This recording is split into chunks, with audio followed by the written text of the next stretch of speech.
তো ওই সময় আমরা আইয়ুব খানের পতন দাবি করেছিলাম। তরুণ বয়সের মনের মধ্যে একটা দাগ কেটেছিল, আরে ছাত্ররা এরকম দাবি করতে পারে, একজন প্রেসিডেন্টের পতন দাবি করতে পারে। যে আপনি রংপুর পীরগাছা থেকে আপনি উঠে এসেছেন, কিন্তু আপনি নির্বাচন করছেন ঢাকা 16 আসনে। এই ঢাকা 16 আসনবাসীর জন্য কি কি করছেন, কি পরিকল্পনা হাতে নিয়েছেন? আপনি ঠিক কখন বাংলাদেশ জামায়াত ইসলামের সাথে জড়িত হয়ে পড়লেন? বাংলাদেশে 5ই আগস্টের পর যে কদিন সরকার ছিল না, যে কয়দিন পুলিশ ছিল না, তখন কিন্তু ট্রাফিক ব্যবস্থা ভালো ছিল। পিআর পদ্ধতি মোটা দাগে ঠিক কোন কোন পয়েন্টে বা ঠিক কোন কোন ডাইমেনশনের আমাদের বাংলাদেশের জন্য এটি কার্যকর?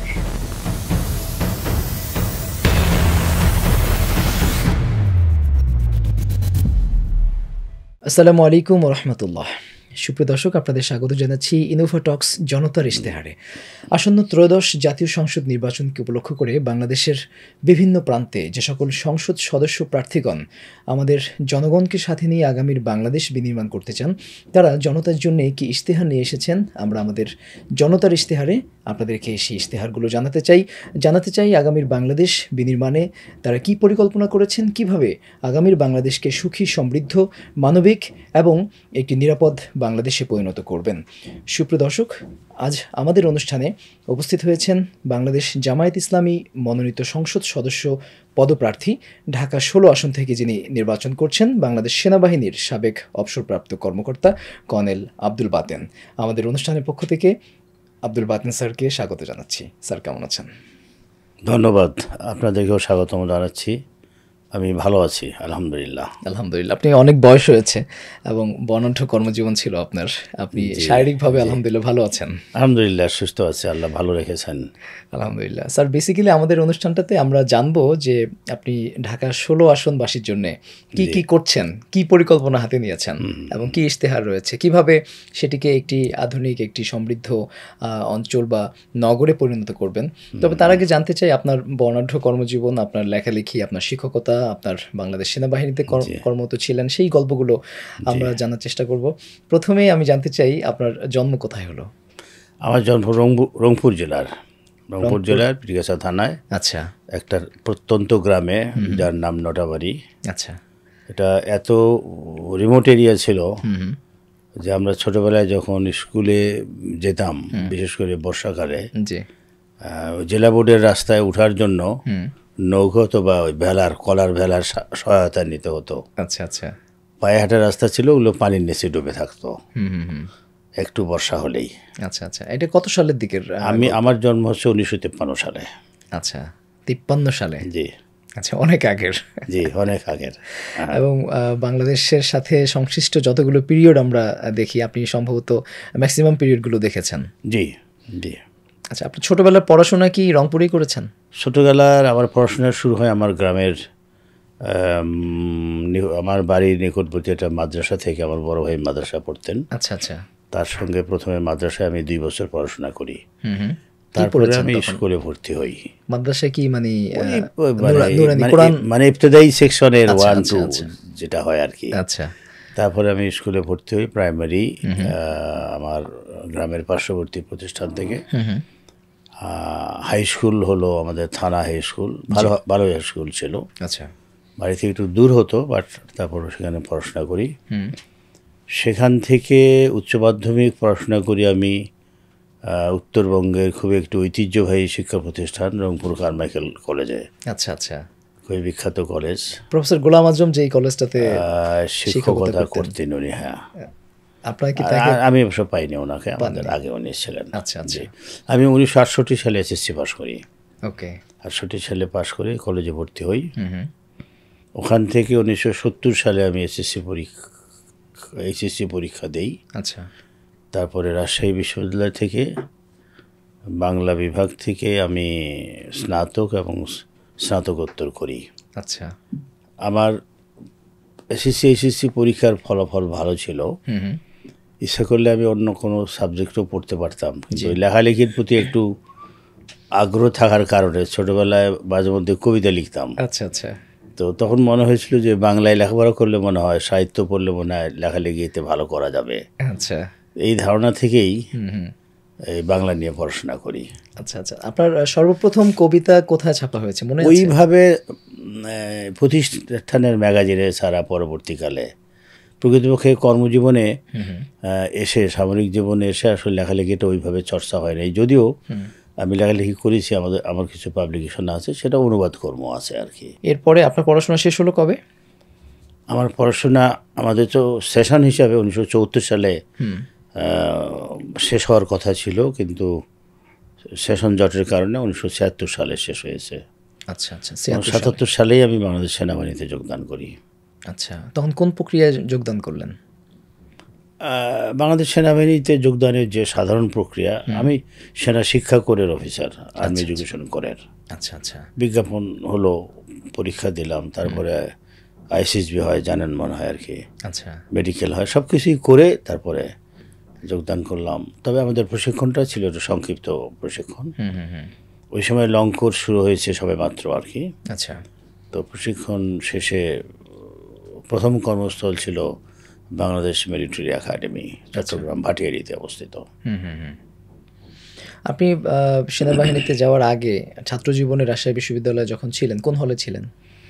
আমি SM হলে ছিলাম। তখন কি ছাত্র রাজনীতির সাথে জড়িত ছিলেন? ওইভাবে না।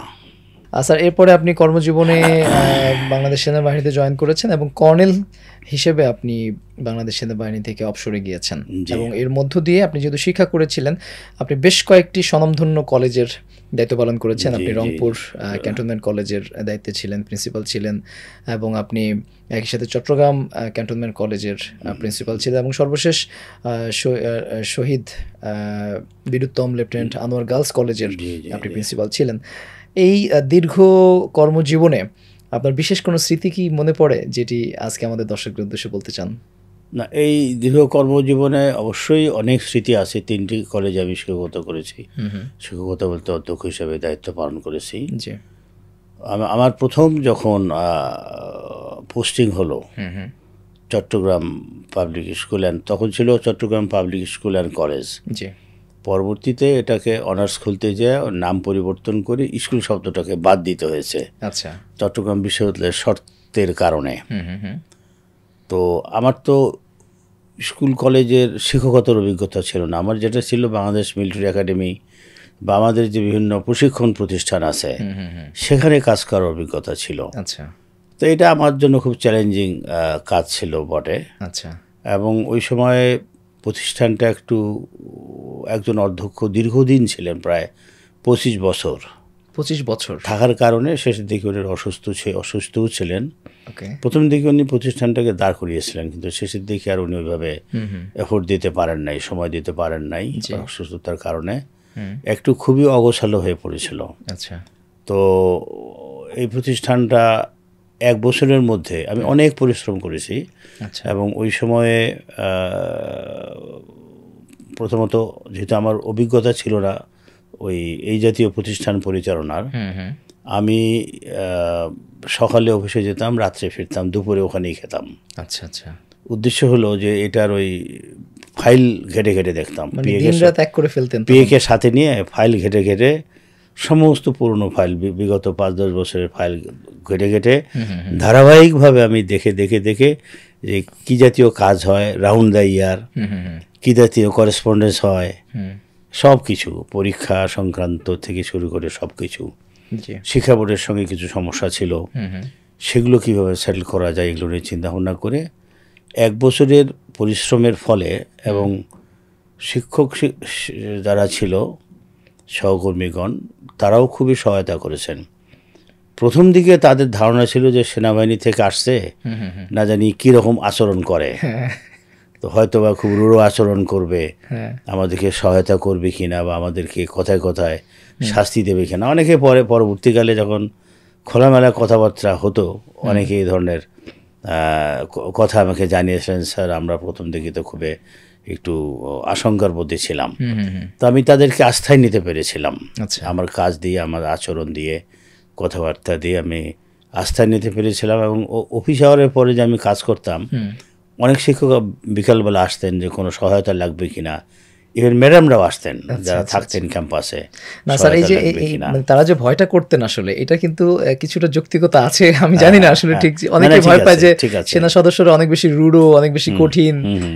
এটা কি আসলে মানে শিক্ষাকোট থেকে যারা আসে তারা কি আসলে কিছুটা নরম হয় বা এটা আমি ঠিক ওইভাবে মনে করি না যে শিক্ষাকোট থেকে আসলেই হবে। তবে হ্যাঁ, উচ্চশিক্ষার তো আমরা তো বিশ্ববিদ্যালয়ে পড়াশোনা করে আসছি, তো আমাদের মধ্যে তো একটা মন মানসিকতার একটা বিশেষ ধরনের মন মানসিকতার সৃষ্টি হয়েছিল। অন্য কোর্ট থেকে যারা আসে, যারা ইন্টারমিডিয়েট পাস করে বাংলাদেশ মিলিটারি একাডেমিতে যোগদান করে, সেখানে ওই সময় 2 বছরের প্রশিক্ষণ হতো। আচ্ছা, ওই প্রশিক্ষণটা খুব টাফ ছিল। আচ্ছা, ওই প্রশিক্ষণটার কারণে তাদের মধ্যেও, তাদের স্বভাবের মধ্যেও টাফনেস সৃষ্টি হতো। আচ্ছা আচ্ছা আচ্ছা। আর এমনি তো কিছু মানুষ আছে বাই নেচার একটু মৃদুভাষী বা একটু নমনীয় চিন্তা ভাবনা বা একটু অ্যাকোমোডেটিভ, আবার কেউ কেউ আছে কম অ্যাকোমোডেটিভ।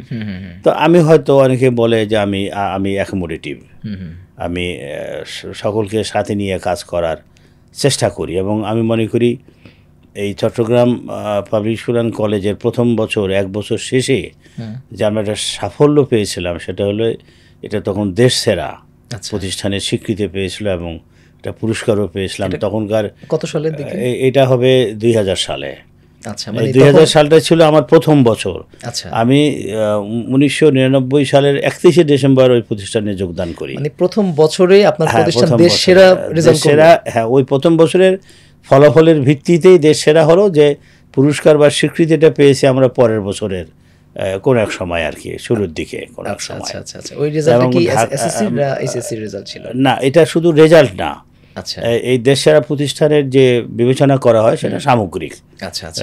শৃঙ্খলা, তারপরে শিক্ষা বোর্ডের সঙ্গে তাদের যোগাযোগ, সবকিছু মিলিয়ে তাদের একটা ফর্মুলা আছে, কিছু কোশ্চেনিয়ার থাকে, তাদের কমিটি আছে, টিম আছে, তারা এটা বিচার বিবেচনা করে।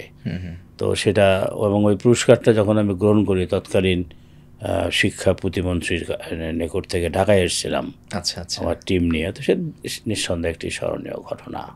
আনোয়ার গার্লসে কতদিন ছিলেন? 3 বছর ছিলাম। 3 বছর। সর্বশেষ রিটায়ার করেছেন কি ওখান থেকে? 2008 সালের জানুয়ারিতে। এবং আমার জীবনের সবচেয়ে, যদি আমি বলি, মানে কাজকে অনেক সময় আছে না যে কাজ কখনো কখনো করতে হয় দায়িত্ব পালনের জন্য, আবার কখনো কখনো এমন হয় যে দায়িত্ব পালন করছি, উপভোগও করছি। আচ্ছা, এই 3টা কলেজের কাজ করাটাকে আমি উপভোগ করেছি, বেশি উপভোগ করেছি শহীদ আনোয়ার গার্লস কলেজে। আচ্ছা আচ্ছা। এই 3টা কলেজে তো আপনার প্রচুর স্টুডেন্ট ছিল নিশ্চয়ই। এদের মধ্যে বিশেষ কয়েকজনের নাম কি একটু? নাম তো অনেকের নামই মনে আছে, বাট ওইভাবে এখন যোগাযোগ নাই। তারা অনেকেই তো খ্যাতিমান, ভালো ভালো ভালো ভালো ভালো জায়গায় তারা আছেন। তার মধ্যে অনেকেই আছে। আমি 2-1 নাম না বলি, শুনলে অন্যেরা হয়তো বা একটু ভাববে যে স্যার 1-2 আমার নাম বললো না। স্যার, আপনি 2008 সালে রিটায়ারমেন্টে চলে গেলেন। এরপরে পেশাগত জীবনে অন্য কোনো পেশায় কি আর সংযুক্ত হয়েছেন? না, আমি আমার ধারণা ছিল বা চিন্তা চেতনার মধ্যে ছিল যে আমি পারলে শিক্ষা প্রতিষ্ঠান করব বা শিক্ষা লাইনে কাজ করব। কিন্তু আমি রিটায়ার করি জানুয়ারি মাসে। তো জানুয়ারি মাসে রিটায়ারমেন্টের আগে দিয়ে আমি ওই বছর হজ করি আমার স্ত্রী সহ। তো হজ করার যখন সিদ্ধান্ত নিলাম, সেটা ধরে নেন হজ হয়েছিল এই বছর ডিসেম্বর জানুয়ারি মিলে, 31শে ডিসেম্বর আর 1 জানুয়ারি মিলে এরকম। তো 2-3 মাস আগ থেকে প্রস্তুতি নিতে হয়।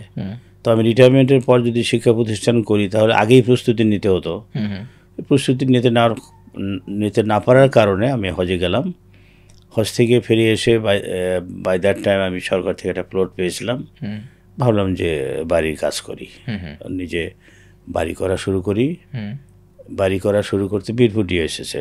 আচ্ছা, বাড়ি করা শুরু করে দেখলাম যে এটাকে ব্যবসা হিসেবেও নেওয়া যায়। আচ্ছা, তখন আমি ওই অ্যাপার্টমেন্ট ব্যবসা শুরু করি। আচ্ছা আচ্ছা, আমি এখন অ্যাপার্টমেন্ট ব্যবসাই করি। কি নাম আপনার প্রতিষ্ঠান? সেরিনিটি বিল্ডার্স। আচ্ছা আচ্ছা, শান্তির নিবাস করি আমাদের মটো। আচ্ছা আচ্ছা। তো খুব বড় ব্যবসা না, বাট চলছে আর কি ওই ব্যবসার উপরেই। বাট যারা এখানে ক্লায়েন্ট আপনারা তাদের জন্য আসলে শান্তির বার্তা না, আমরা চেষ্টা করি তাদেরকে স্যাটিসফাই করে তাদের নিবাসটা গঠন করার জন্য আর কি। আচ্ছা আচ্ছা, নিঃসন্দেহে এটি অনেক। এবং আমরা মানে এই ব্যবসার অনেক বদনাম আছে, অনেকে সময় মতো দিতে পারে না, যেভাবে বলে সেভাবে। আমার এরকম কোনো রেকর্ড নাই। আচ্ছা আচ্ছা আচ্ছা, এখন পর্যন্ত কতজন ক্লায়েন্টকে আপনারা সার্ভিস দিয়েছেন? অনেক ক্লায়েন্ট আছে আমার তো খুব বেশি প্রজেক্ট করিনি আমি অত বছর, মাঝখানে করোনার কারণে 2-3 বছর কাজ একটু বন্ধ ছিল। আচ্ছা, এখন করি সীমিত আকারে জলসিঁড়িতে কয়েকটা প্রজেক্ট আছে। ওকে, জলসিঁড়ি আবাসনে আছে ক্লায়েন্ট অনেক আছে। এবং তাদের সঙ্গে সবচেয়ে মজার হলো তাদের সঙ্গে যোগাযোগ আছে আমার, মানে অনেকেরই সঙ্গে যোগাযোগ আছে, সুসম্পর্ক আছে। কারণ আমার ক্লায়েন্টগুলো সব ব্যক্তিগত পরিচয়ের মাধ্যমে পাওয়া। আমি কিন্তু ওইভাবে বিজ্ঞাপন দিতাম না, এবং আমার মার্কেটিংয়ের কোনো লোক নাই। ওকে, আমি লিফট ইম্পোর্ট করি পাশাপাশি, মানে এটা ধরে নেন এই অ্যাপার্টমেন্ট ব্যবসার সঙ্গে এটা মানে প্রয়োজনীয়। আমার তো লিফট কিনতে হয়, ওই লিফট কিনতে যে দেখি যে প্রতিশ্রুতি দেয় সেই অনুযায়ী লিফট সাপ্লাই দেয় না। আচ্ছা, তখন চিন্তা করলাম, এখন জমির মালিক যারা, তারা তো আমার পরিচিত, তো তারা হয়তো ভাবে যে উনি তো সঠিক জিনিস দেয়নি। এরকম একটা ঘটনা ঘটার পর আমি ডিসাইড করলাম যে না, লিফট আমি নিজে ইম্পোর্ট করব। তখন এই একটু খোঁজ খবর করে তখন ইস্তাম্বুলে একটা লিফট ফেয়ার চলছিল। পরে ইস্তাম্বুলে ওই লিফট ফেয়ারে গেলাম, যে প্রথমে তুরস্ক থেকে কিছু লিফট ইম্পোর্ট করেছি, কিন্তু এটার দাম বেশি, এখানে মার্কেটিং করা একটু কঠিন। আচ্ছা, এই জন্য পরবর্তীকালে চায়না থেকে ইম্পোর্ট করি। এবং যে লিফটের যে আপনার বিজনেসটা, এটার জন্য কি আলাদা কোনো কোম্পানি দাঁড় করিয়েছেন? জি, আলাদা কোম্পানি আছে, তাহলে তো ইম্পোর্ট করতে হয়, ওটার জন্য ইম্পোর্ট লাইসেন্স আছে, সেটা কি আইআরসি আছে। সেই কোম্পানি সেটা হচ্ছে সংক্ষেপে নাম হচ্ছে ভিটিটেক লিমিটেড। আচ্ছা, ভার্টিক্যাল ট্রান্সপোর্ট অ্যান্ড টেকনোলজি। আচ্ছা আচ্ছা আচ্ছা, আপনি সেটার চেয়ারম্যান বা সিইও? আমি এটার এই মুহূর্তে কেউ না। আচ্ছা আচ্ছা, আমার 2 মেয়ের এটা ডাইরেক্টর। ওকে, আমাদের শেয়ার আমি, আমার স্ত্রী, আমার 2 মেয়ে, আমরা ছিলাম সকলেই এটা ডাইরেক্টর।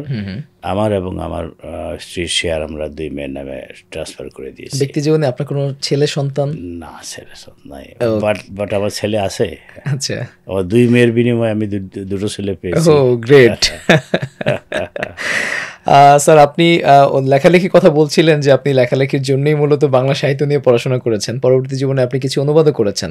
কি বই অনুবাদ করেছেন এখন? জি, যেহেতু আমি সামরিক পেশায় ছিলাম, আমি আমাদের স্টাফ কলেজের নাম আপনারা শুনেছেন, defence services command and staff college, যেখান থেকে পিএসসি অ্যাওয়ার্ড করা হয়। আচ্ছা আচ্ছা, এই মিরপুরে, ওইখানে আমার পোস্টিং ছিল। আমি 3 বছর ছিলাম এক সময় ওখানে একটা তো আছে হচ্ছে পুলিশ স্টাফ কলেজ। না, পুলিশ স্টাফ কলেজ হলো বাইরে, মিরপুর 14 নম্বরে। আচ্ছা, এটা হলো মিরপুর 12 নম্বরে, যেখানে এনডিসি আছে, এমআইএসটি আছে, বিইউপি আছে। আমাদের ওই মিরপুর ক্যান্টনমেন্ট কিন্তু এখন এডুকেশন হাব হয়ে গেছে।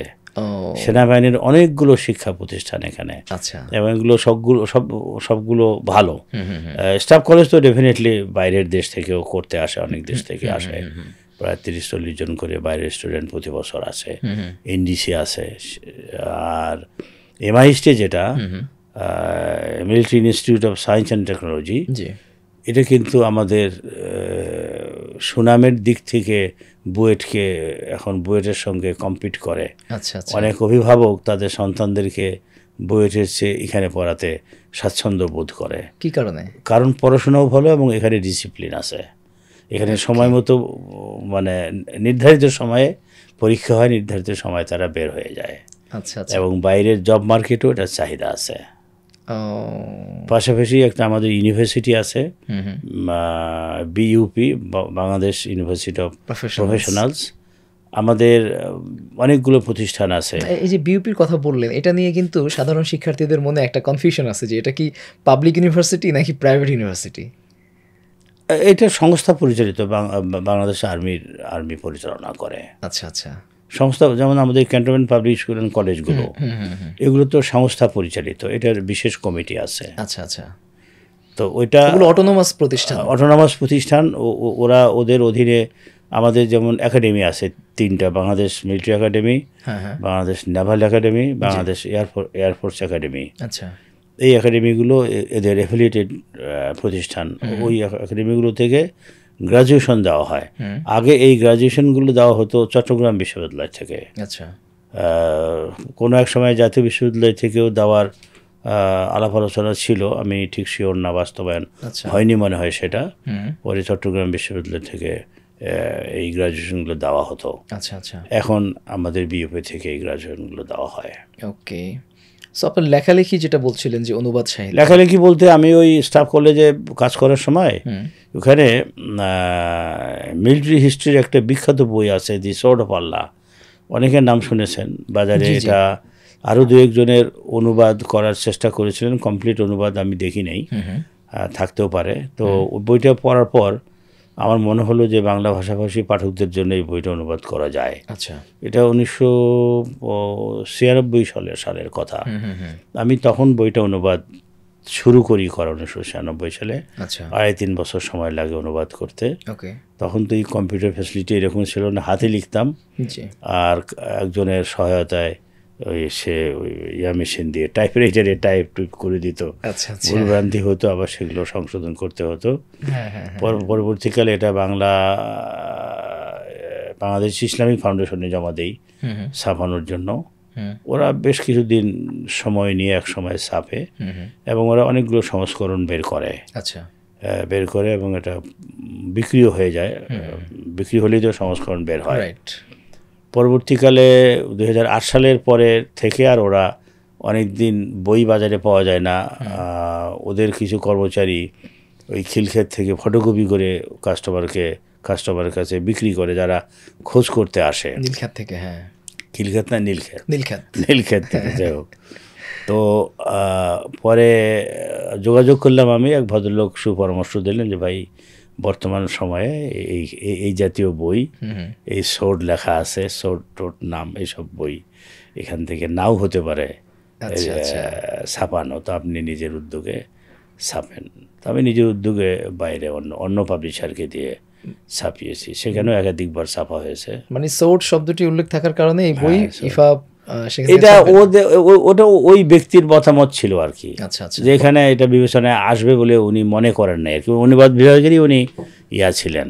সময়টা কিন্তু আসলে এমন কঠিনই ছিল, এই বিগত যে রেজিমটা ছিল সেখানে আমরা এমন কঠিন সময় দেখেছি যে সেখানে আসলে তখন তো অ্যাকচুয়ালি ওই অন্য কোনো, মানে আমার জানা মতো ইসলামিক ফাউন্ডেশনের মাধ্যমে, যদিও ইসলামিক ফাউন্ডেশনের অতীতের অনেক গঠনমূলক কাজ ছিল ওই সময়টার আগের, ওই সময়টা কিন্তু ওই ধরনের কোনো গঠনমূলক কাজ হয় না। তখন তো বিশেষ ধরনের বই, ফরমাইশি বই পুস্তক লেখা হতো, ছাপা হতো আর কি। তো যাই হোক, ওই মানে ইসলামের সামরিক ইতিহাসের একটা সিরিজ আছে, 4টে বই আছে। আচ্ছা, প্রথমটাতে এই নাম দি সোর্ড অফ আল্লাহ, এটা খালিদ বিন ওয়ালিদকে তার উপাধিটাকে কেন্দ্র করে বইটার নাম লেখা হয়েছিল। কারণ বদরের যুদ্ধ বাদে, ওহুদের যুদ্ধে যদিও তিনি মুসলমানদের বিপক্ষে ছিলেন, কিন্তু তার যে যুদ্ধ কৌশল এবং মাঠে সেটার প্রয়োগ, সেটা তো ওই সময় তিনি সেটাকে প্রমাণ করেন। সঠিক। এবং তার দক্ষতার কারণেই মুসলমানদের বিজয়টা কিছুটা হলেও এক ধরনের পরাজয়, মানে পরিপূর্ণ পরাজয় না হলেও একটা আনসেটেলড অবস্থায় যুদ্ধটা শেষ হয়ে যায় আর কি। এবং পরবর্তীকালে যে অন্যান্য যুদ্ধগুলো সবগুলোতে তিনি সেনাপতিত্ব করেছেন, রোমান সাম্রাজ্যের বিরুদ্ধে তিনি যুদ্ধ করেছেন। এই যুদ্ধগুলোর যে ইতিহাস, এই ইতিহাস সামরিক দৃষ্টিকোণ থেকে ব্যাখ্যা বিশ্লেষণ করে পাকিস্তানের একজন জেনারেল, উনি পাকিস্তানের স্টাফ কলেজে সামরিক ইতিহাস পড়াতেন, মিলিটারি হিস্ট্রি পড়াতেন। তো মিলিটারি হিস্ট্রি পড়াতে যে ওনার ভূমিকায় যেটা লিখেছেন, যে উনি দেখলেন যে মিলিটারি হিস্ট্রির কোনো গ্রহণযোগ্য বই নাই, কোনো বইই নাই ইনফ্যাক্ট। তো তখন তিনি নিজের উদ্যোগে আরবি শিখলেন, তারপরে ফার্সি শিখলেন। ওই পারস্য সাম্রাজ্য বিজয়ের যে ইতিহাস, সেগুলো ফার্সি ভাষায় লিখিত আছে।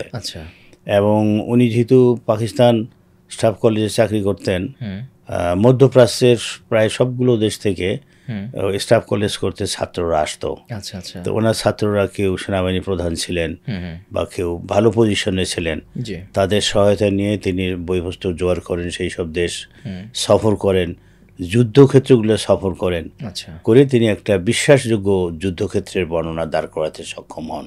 আচ্ছা আচ্ছা। বইটা লেখেন, বই পড়ে আমি খুবই চমকপ্রদ হই।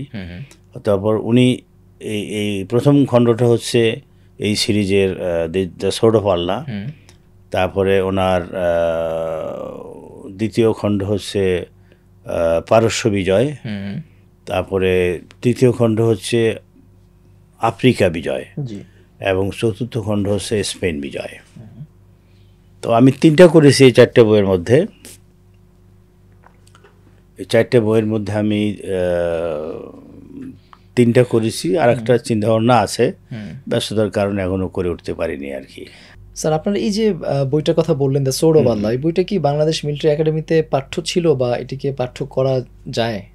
না, আমার জানা মতে মিলিটারি একাডেমিতে পাঠ্য ছিল না, তবে স্টাফ কলেজে পাঠ্য ছিল। আচ্ছা আচ্ছা। স্টাফ কলেজে ট্যাকটিক্স পড়ানো হতো, যুদ্ধ বিশেষ বিশেষ যুদ্ধ পড়ানো হতো। তো ইসলামের যে বিখ্যাত যুদ্ধগুলো ছিল, বদরের যুদ্ধ বিখ্যাত যুদ্ধ, ওহিদের যুদ্ধ বিখ্যাত যুদ্ধ, ইয়ারমুকের যুদ্ধ ছিল, এই যুদ্ধগুলো পড়ানো হতো। 1971 সালের পর থেকে আমার জানার মতে ওই যুদ্ধগুলোর জায়গায় আমাদের স্বাধীনতা যুদ্ধের যে গল্পগুলো বা আমাদের স্বাধীনতা যুদ্ধের কয়েকটা জায়গায় যে যুদ্ধ হয়েছিল সেগুলোর উপরেই পড়ানো হতো আমার জানা মতে। আচ্ছা আচ্ছা। এখানে কি সমন্বয় করা যেত না ইয়ারমুকের গল্প? সেটা হয়তো করা যেত, কিন্তু ওই লেভেলের খবর তো আর আমি, যারা পাঠ্যসূচি তৈরি করে স্টাফ কলেজ লেভেলে, ওইটা আমার পক্ষে তো আর রাখার সুযোগ ছিল না, বা আমি এটা নিয়ে ভাবিও নাই কখনো যে, বাট আমি জানতাম যে এটা আর পড়ানো হয় না এখন এই স্বাধীনতা যুদ্ধের ইতিহাস। সেই সময়টাতে আপনি জুনিয়র অফিসার ছিলেন, আপনার পক্ষে আসলে রোল প্লে করা বা এই জায়গাটা তো আপনার ছিল না। আপনি আর কি বই লিখেছেন এর বাইরে? এই আমার উল্লেখযোগ্য কাজ এগুলোই আর কি। স্যার, আপনি লেখালেখি করেছেন, অনুবাদ সাহিত্য নিয়ে কাজ করেছেন, এবং পাশাপাশি শিক্ষকতা পেশায় বা সেনাবাহিনীতে থাকাকালীন বিভিন্ন শিক্ষা প্রতিষ্ঠানের আপনি প্রশাসক ছিলেন, প্রিন্সিপাল ছিলেন। আমি জানতে চাই যে আপনি যে এই মুহূর্তে বাংলাদেশ জামায়াত ইসলামীর রাজনীতিতে যুক্ত আছেন এবং নির্বাচনও করছেন, আপনি ঠিক কখন বাংলাদেশ জামায়াত ইসলামের সাথে জড়িত হয়ে পড়লেন? আমি 2008 সালে রিটায়ার করি। রিটায়ারমেন্টের পর তো যেহেতু কোনো চাকরি বা ওই ধরনের পেশায় না যেয়ে আমি নিজের মতো করে একটু ব্যবসা শুরু করি। তখন আমার সুযোগ ছিল, একটু সময় ছিল স্বাধীনভাবে অন্য কিছু চিন্তা ভাবনা করার। তো পড়াশোনা করার প্রতি একটা ঝোঁক ছিল, যে বললাম যে পারিবারিকভাবে আমাদের ইসলামের প্রতি এক ধরনের ভালোবাসা ছিল। তো একটু পড়াশোনা করলাম। আচ্ছা। রাজনীতি সচেতনতা ছিল। আচ্ছা। এটা কি পারিবারিক? আমি একটা স্মৃতি বলি আমার স্কুল জীবনের। 1965 সালে আমি সম্ভবত তখন ক্লাস 8-এ পড়ি। আচ্ছা। 65 সালে যে যুদ্ধ হলো, যুদ্ধের সময় আমাদের থানা লেভেলে একটা মিছিল হয়েছিল। তখন বলা হচ্ছিল যে পূর্ব পাকিস্তানকে অরক্ষিত রেখে বাঙালি সৈনিকদেরকে পশ্চিম পাকিস্তানে নিয়ে পশ্চিম পাকিস্তান রক্ষা করা হলো, এর বিরুদ্ধে একটা মিছিল হয়েছিল। আচ্ছা। এটা আমার কাছে আমার জীবনের স্মরণীয় ঘটনা। আমি ওই মিছিলে অংশগ্রহণ করেছিলাম। তো ওই সময় আমরা আইয়ুব খানের পতন দাবি করেছিলাম। আমার ওই তরুণ বয়সের মনের মধ্যে একটা দাগ কেটেছিল, আরে ছাত্ররা এরকম দাবি করতে পারে, একজন প্রেসিডেন্টের পতন দাবি করতে পারে। এটা একটা স্মৃতি। আচ্ছা। 70 সালে আমি যখন কারমাইকেল কলেজে 69 সালে কারমাইকেল কলেজের ছাত্র, আমি ছাত্রলীগের মিছিলে গিয়েছিলাম। আচ্ছা। মিছিলের যে আমার একটা স্বভাব ছিল, কোথাও গেলে একটু ইনিশিয়েটিভ নিয়ে কোনো একটু করার বা একটু সামনে থাকার, আচ্ছা, বা একটু লাইন সোজা করা, এটা একটা প্র্যাকটিস ছিল আমার। তা আমি সামনেই ছিলাম এবং একসময় নারায়ে তাকবীর স্লোগান দিয়েছিলাম। আচ্ছা। তো নারায়ে তাকবীর স্লোগান দেওয়ার ছাত্রলীগের মিছিলে নারায়ে তাকবীর স্লোগান, তখন আমি ওটা বুঝি না, ছাত্রলীগ কি নারায়ে তাকবীর কি এটাও বুঝি না। আচ্ছা। মিছিল হচ্ছে অন্যায় হচ্ছে আমাদের বিরুদ্ধে এই কারণে মিছিলে গিয়েছি এবং রায়ে তকবির দিয়েছি। আচ্ছা, কেন দিয়েছি তাও আমি জানি না, কোনো সচেতন ভাবেও কিছু না। ওই সময় আমার কোনো রাজনৈতিক বোধও ছিল না, বাট এইটুকু বিশ্বাস করতাম যে আমাদের প্রতি অবিচার করা হচ্ছে, আচ্ছা, এটা বুঝতাম। তো একজনে আমাকে ওখান থেকে মানে হাত ধরে টেনে পিছনে দিয়ে দিল।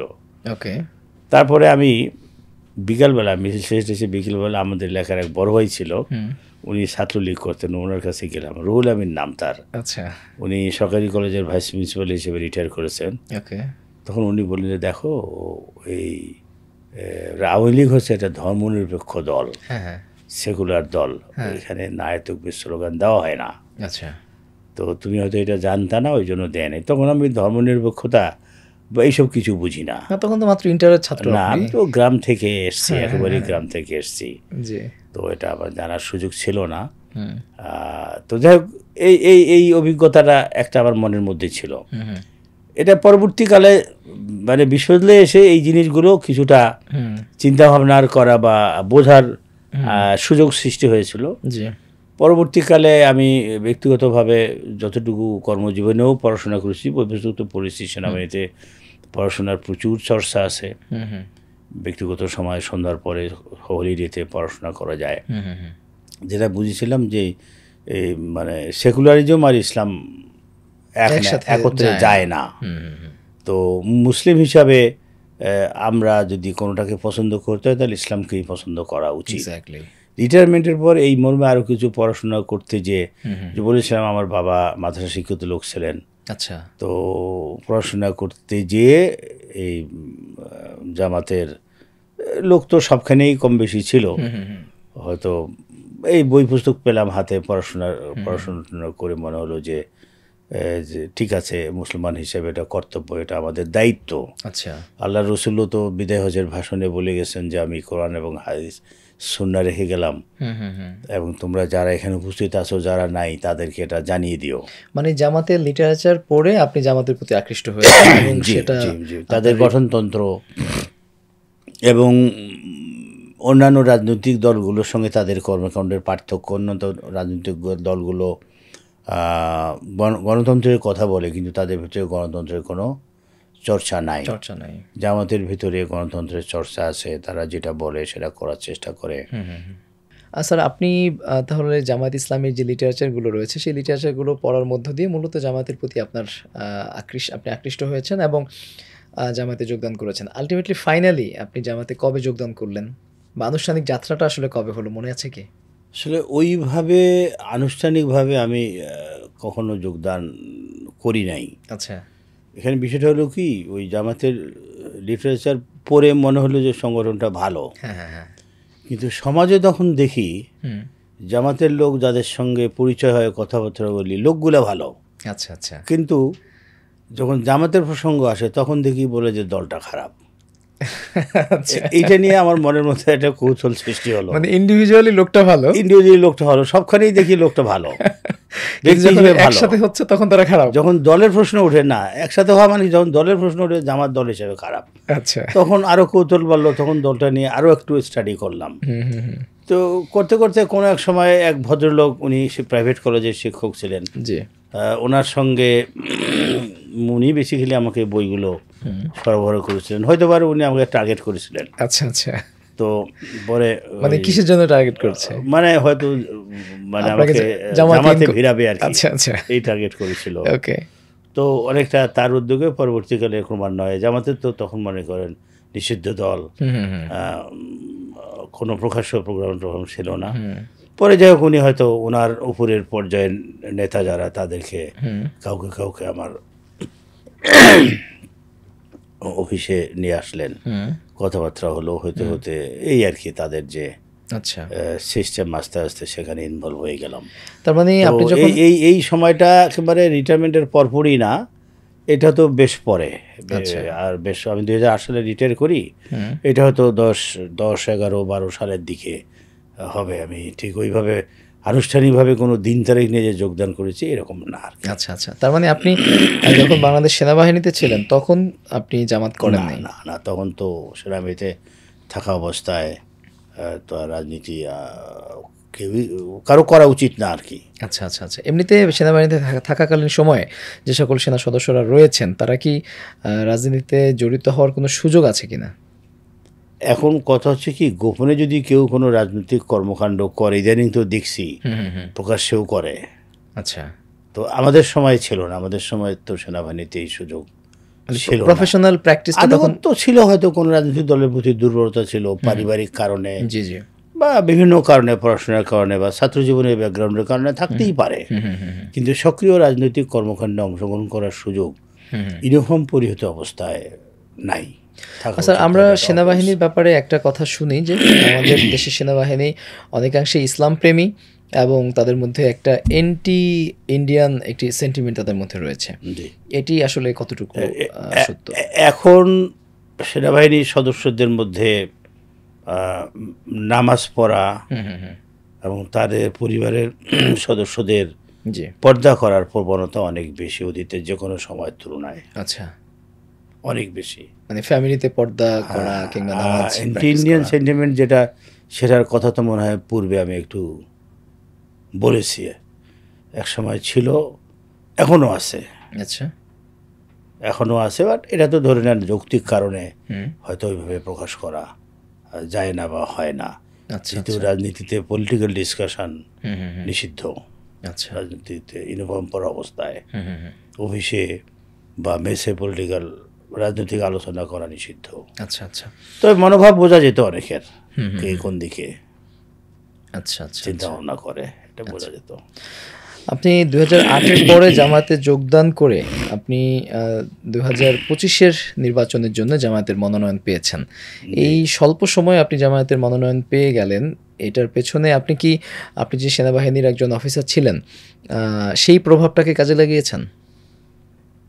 আসলে জামায়াত ইসলামের মনোনয়ন যে সিস্টেম, এটা সম্পর্কে আপনার ধারণা আছে কিনা আমি জানি না। এখানে কেউ মনোনয়ন চেয়ে নিতে পারে না। আচ্ছা, কাজে লাগানো তো দূরের কথা, কেউ চেয়ে নিতে পারে না, কেউ ইচ্ছাও প্রকাশ করতে পারে না। আচ্ছা আচ্ছা। আমাকে ডেকে বলা হয়েছে যে আপনি এই নির্বাচন থেকে, এই আসন থেকে নির্বাচন করবেন। মানে সিদ্ধান্তটা তাহলে কে নেয়? ওই তারা হয়তো খোঁজখবর নেয়, তাদের তো সংগঠন আছে, মানে হাই কমান্ড, রুট লেভেল পর্যন্ত সংগঠন আছে, তারা জরিপ করে, আচ্ছা, খোঁজখবর নেয়, নিয়ে তারা সিদ্ধান্ত নেয়।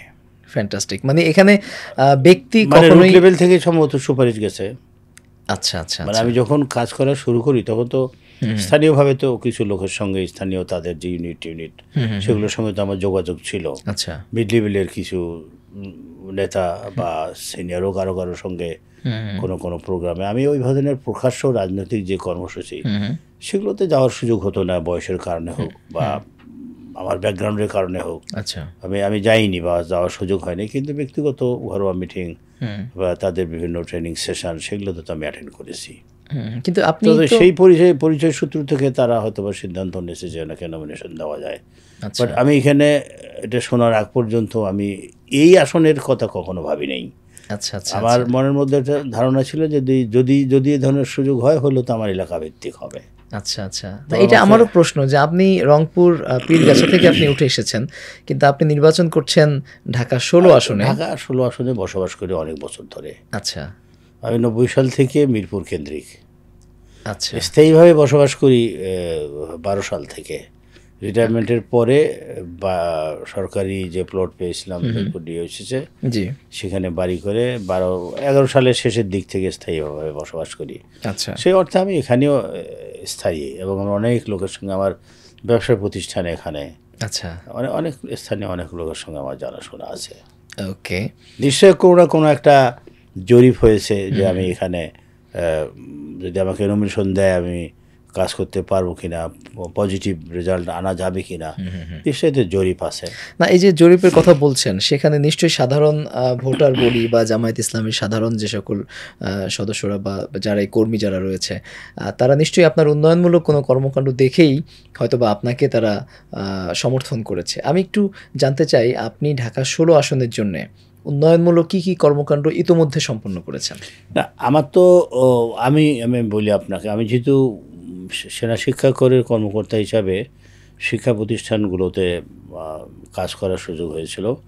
আমি রিটায়ারমেন্টের পর আপনি জানেন বাংলাদেশ জামাত ইসলামী অনেকগুলো প্রতিষ্ঠান পরিচালনা করে, অনেকগুলো শিক্ষা প্রতিষ্ঠান পরিচালনা করে।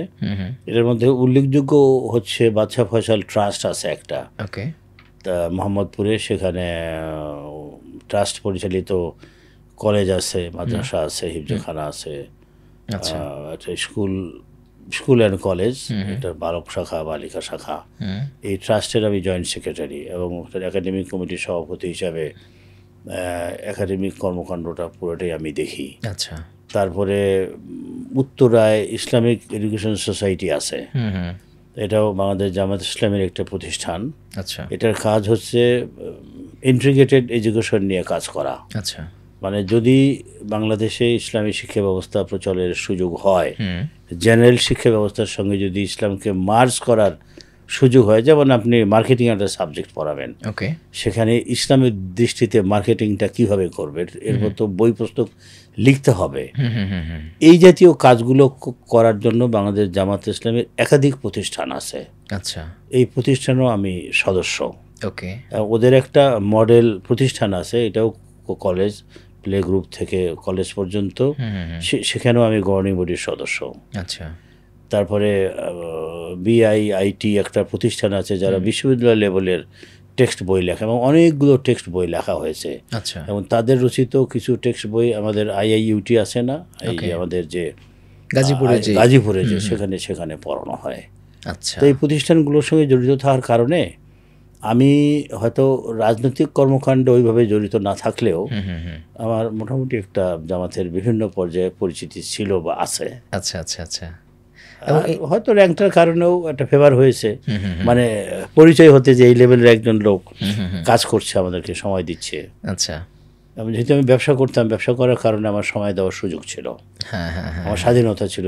যখনই ডাকতো, যখন মিটিং হতো, আমি কোর মিটিং সাধারণত মিস করতাম না, এই প্রতিষ্ঠান পরিচালনা সংক্রান্ত। কিন্তু স্যার আমাদের দেশের যে পলিটিক্যাল কালচার, সেখানে কিন্তু আমরা দেখি যে সাধারণত যারা নমিনেশন নিয়ে থাকে বা যারা নমিনি আছে, তারা কিন্তু বিভিন্নভাবে প্রচারণায় অংশ নেয়। সেটিতে কখনো দেখা যায় বিভিন্ন রকমের ফলস ওয়াদা করে তারা, অথবা বিভিন্ন রকমের লোক দেখানো উন্নয়নমূলক কর্মকাণ্ডও তারা বিভিন্ন সময় করে।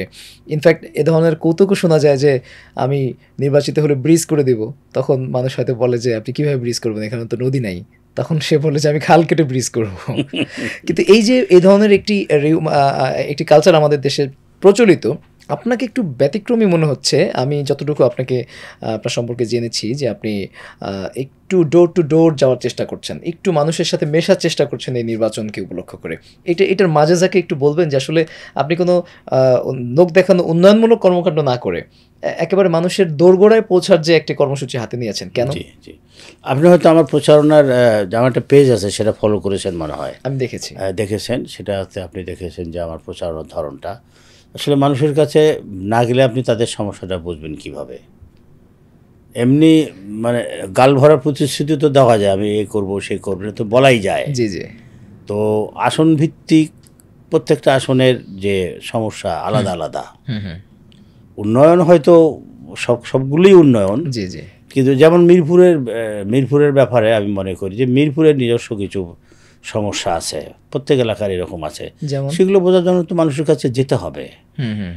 তারপরে পরিচিতি একটু বাড়ানো, যেহেতু আমি সেনাবাহিনীতে চাকরি করতাম, আমাদের মিরপুর ডিওসিসে আমরা যারা বসবাস করি আর মিরপুর পল্লবীতে যারা বসবাস করে, অনেকে মনে করে ওইটা একটু রেস্ট্রিক্টেড এরিয়া, ওখানে ইজিলি যাওয়া যায় না। যদিও মিরপুর ডিওসিসের যারা বাসিন্দা তাদের মানে এই শতকরা 70-80% হচ্ছে বেসামরিক লোক।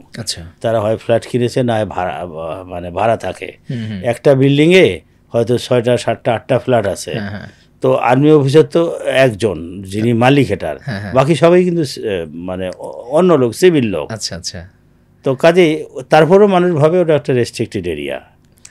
তো এই জন্য আমি বেশি ঘোরাঘুরি করছি যে না, আমার তাদের কাছে যেতে হবে। তাদের যেটা ধারণা আছে যে সামরিক বাহিনীর লোক, আমরা সহজে তার কাছে যেতে পারবো কিনা, আমাদের প্রয়োজনে আমাদের কথা বলতে পারবো কিনা, এটা কিন্তু কাজ করে সাধারণ মানুষের মধ্যে। হ্যাঁ, এটা একটা ধারণা কাজ করে। আমি বলছিলাম না যে প্রথম যখন আমার কলেজে পোস্টিং হলো এবং পরে সিনিয়র টিচার যারা, তারা এইভাবে বলতো যে স্যার আপনি যখন প্রথম আসলেন আমরা তো মনে করতাম যে আপনি সামরিক বাহিনীর লোক, না জানি কীরকম আচরণ করেন। আমরা তো অল্প দিনের মতোই বুঝলাম যে না, আপনি আমাদের মতোই একজন লোক, ভিন্নতা কিছু নাই। তো এরকম মানুষের কাছে মিশতে হবে। তো মানুষের কাছে না মিশলে মানুষের কষ্ট বুঝবেন কীভাবে? আপনি এই যে এত এত মানুষের সাথে মিশছেন, মেশার পরে মিরপুরের কি কি সমস্যা ফাইন্ড আউট করেছেন? নিশ্চয়ই অনেক সমস্যা ফাইন্ড আউট করেছেন, মোটা দাগে দু একটা সমস্যার কথা মোটা দাগে দু একটা সমস্যা বলি। মিরপুর সম্পর্কে তো একটা, মিরপুর কিন্তু বেসিক্যালি একটা স্যাটেলাইট টাউন ছিল। আচ্ছা, এখনও আছে। এবং মিরপুরের যে সেকশনগুলো এগুলো তো খুব সুপরিকল্পিত, রাস্তাঘাট মানে প্ল্যান্ড শহর। জি জি। কিন্তু মিরপুরের কিছু এলাকা আছে যেখানে বস্তি আছে। আচ্ছা, বস্তি আছে এবং যে বিহারিরা, অবাঙালি যারা, অবাঙালি বলা হয় যদিও তারা এই দেশে আসে, এখন তারা ভোটের অধিকারও পেয়েছে, আটকে পড়া পাকিস্তানি যাদেরকে বলা হয়, এরা কিন্তু মানবেতর জীবনযাপন করে। আচ্ছা, এদেরকে নিয়ে অতীতে অনেক রাজনীতি হয়েছে, সবাই প্রতিশ্রুতি দিয়েছে, আচ্ছা, কিন্তু এদের জীবনমানের উন্নয়ন তো দূরের কথা, তারা যে স্বাভাবিক মানুষের মতো মর্যাদা নিয়ে বসবাস করবে সেটাও কিন্তু তাদের নাই। তাদের যেটুকু বেসিক নিড সেটাও কিন্তু সাহায্য আসে বিভিন্ন সংস্থা থেকে। আচ্ছা, তাদের যে পানির যে উৎস তাদের ক্যাম্পের ভেতরে, এটা কিন্তু সাপ্লাইয়ের পানি না। আচ্ছা, বিভিন্ন সংস্থা থেকে এই টিউবওয়েল বসিয়ে দিয়েছে, সেই টিউবওয়েলের পানি, সাবমার্জিবল টিউবওয়েল বা এই জাতীয়। মানে এটা কি রাষ্ট্রীয়ভাবেই এটা হয়নি। আচ্ছা, এখন রাষ্ট্রের উচ্চ পর্যায় থেকে তো এই লেভেলে চিন্তা করার কথা নয়। যারা এখানে রাজনীতি করেছে অতীতে, এটা তাদের দায়িত্ব ছিল। তারা হয়তো প্রতিশ্রুতি দিয়েছে, তারা করেনি। আচ্ছা, মাদকের সমস্যা আছে। ওকে। তারপরে শিক্ষা প্রতিষ্ঠানগুলো, অনেক শিক্ষা প্রতিষ্ঠান আছে মান ভালো না। আচ্ছা, আপনি মনে করেন মিরপুর থেকে একটা স্টুডেন্ট সকালবেলা উঠে লেখাপড়া করার জন্য ভিকারুন্নাসা নুনে আসে। আচ্ছা, মোহাম্মদপুরে যায় একটা ভালো ইংলিশ মিডিয়াম স্কুলে পড়ার জন্য, অথবা ঢাকা সেনানিবাসে যায়। কিন্তু মিরপুরে কিন্তু স্কুল আছে। আচ্ছা, তার মানে সেগুলো বড় মাঠ আছে, স্কুলের খেলার মাঠ আছে, ওকে, কিন্তু সেই স্কুলের মান ভালো না। মিরপুরের স্থানীয় লোকেরা, যাদের সামর্থ্য আছে, তারা এখানে তাদের সন্তানদেরকে লেখাপড়া করায় না। আচ্ছা, এখানে কাজের অনেক স্কোপ আছে যদি করতে হয়। আচ্ছা, আচ্ছা। এমনিতে মিরপুরের দিকে যে যানজট, সেটা তো অনেকটা কমেছে মনে হয় এখন, নাকি? যানজট ওইভাবে কমে নাই। মেট্রো রেল হওয়ার ফলে যেটা মনে করা হয়েছিল, এটা আসলে পরিমাপ করার তো কোনো উপায় নাই, মানে আগের মতোই আছে। হ্যাঁ, মেট্রো রেল হওয়াতে উত্তরা মিরপুরের লোকদের সুবিধা হয়েছে, মতিঝিল যাতায়াতটা খুবই সুবিধা হয়েছে। ওকে স্যার, আপনি সেনাবাহিনীর ভেতর যে চেইনের মধ্য দিয়ে বড় হয়েছেন, সেখানে যে শৃঙ্খলা বা নিয়মানুবর্তিতার মধ্য দিয়ে আপনার দৈনন্দিন জীবন যাপন করতেন, আর এরপরে একটা ডিফারেন্ট লাইফস্টাইল আপনার হয়েছে। আপনি বিজনেস করছেন, পলিটিক্স করছেন, আবার বাংলাদেশ জামায়াত ইসলামীর রাজনীতির ধরনটাও যেহেতু একটু ভিন্ন। আমি একটু জানতে চাই যে শৃঙ্খলা বা নিয়মানুবর্তিতা, এইটি সেনাবাহিনীর এগিয়ে থাকবে নাকি আপনি বাংলাদেশ জামায়াত ইসলামীকে এগিয়ে রাখবেন? দেখেন, মানে আমি ব্যক্তিগতভাবে মহান আল্লাহ পাকের কাছে কৃতজ্ঞতা প্রকাশ করি তিনটি বিষয়ে। আচ্ছা, একটা হলো যে আমি একটি মুসলিম পরিবারে জন্মগ্রহণ করেছি, মাশাআল্লাহ, অত অন্য পরিবারে জন্মগ্রহণ হতে পারত। দ্বিতীয় হলো যে সেনাবাহিনীতে যোগদান করেছি। আচ্ছা, আমার দৃষ্টিতে এখনও সেনাবাহিনী হচ্ছে বাংলাদেশের মধ্যে one of the finest organization. Okay, এখনও নিয়মকানুন মেনে সব কিছুই হয়। যদিও বিগত 15 বছরে কিছু মানে ভয়ানক ধরনের অনিয়ম হয়েছে, তা সত্ত্বেও মানে সেনাবাহিনী এখনও বাংলাদেশে one of the finest organization. জি। আর আমার দৃষ্টিতে জামায়াত ইসলামী শুধু বাংলাদেশের নয়, যদি আপনি চিন্তা করেন, এটা কিন্তু অনেক পুরনো সংগঠন, আপনি জানেন, 1941 সালে প্রতিষ্ঠিত। এটাতে কোনো ভাঙন নাই, কোনো ঠেলাঠেলি নাই, কোনো ধাক্কাধাক্কি নাই, সুশৃঙ্খলভাবে চলছে। কি চলছে, ম্যাজিকটা কি এখানে? নিশ্চয়ই তাদের একটা ইন্টারনাল বিউটি আছে, বা একটা আদর্শিক বন্ডেজ আছে। তো এটাও আমার দৃষ্টিতে মানে এই পৃথিবীর one of the finest organization. আচ্ছা, তো এই যে তিনটা বিষয় আমার জীবনে, এখানে আমি কিন্তু কোনো দেখি না, বিরোধ দেখি না। বিরোধ দেখি না এই অর্থে যে মুসলিম হিসাবে যে আমাকে যে একটা রুটিন মাফিক জীবনযাপন করতে হয়, সেনাবাহিনীতে রুটিন মাফিক জীবনযাপন করেছি। আমি যে সংগঠন করি এখন, যাদের প্রতিনিধি হিসাবে আমি নির্বাচন করার জন্য কাজ করছি মাঠে, সেটাও কিন্তু নিয়মকানুনের মধ্যেই চলতে হয়। কাজে এখানে সেনাবাহিনীর ডিসিপ্লিন আর এই আমার যে রাজনৈতিক জীবনের যে কর্মকাণ্ডের সঙ্গে আমি ওই ধরনের কোনো সংঘর্ষ দেখি না।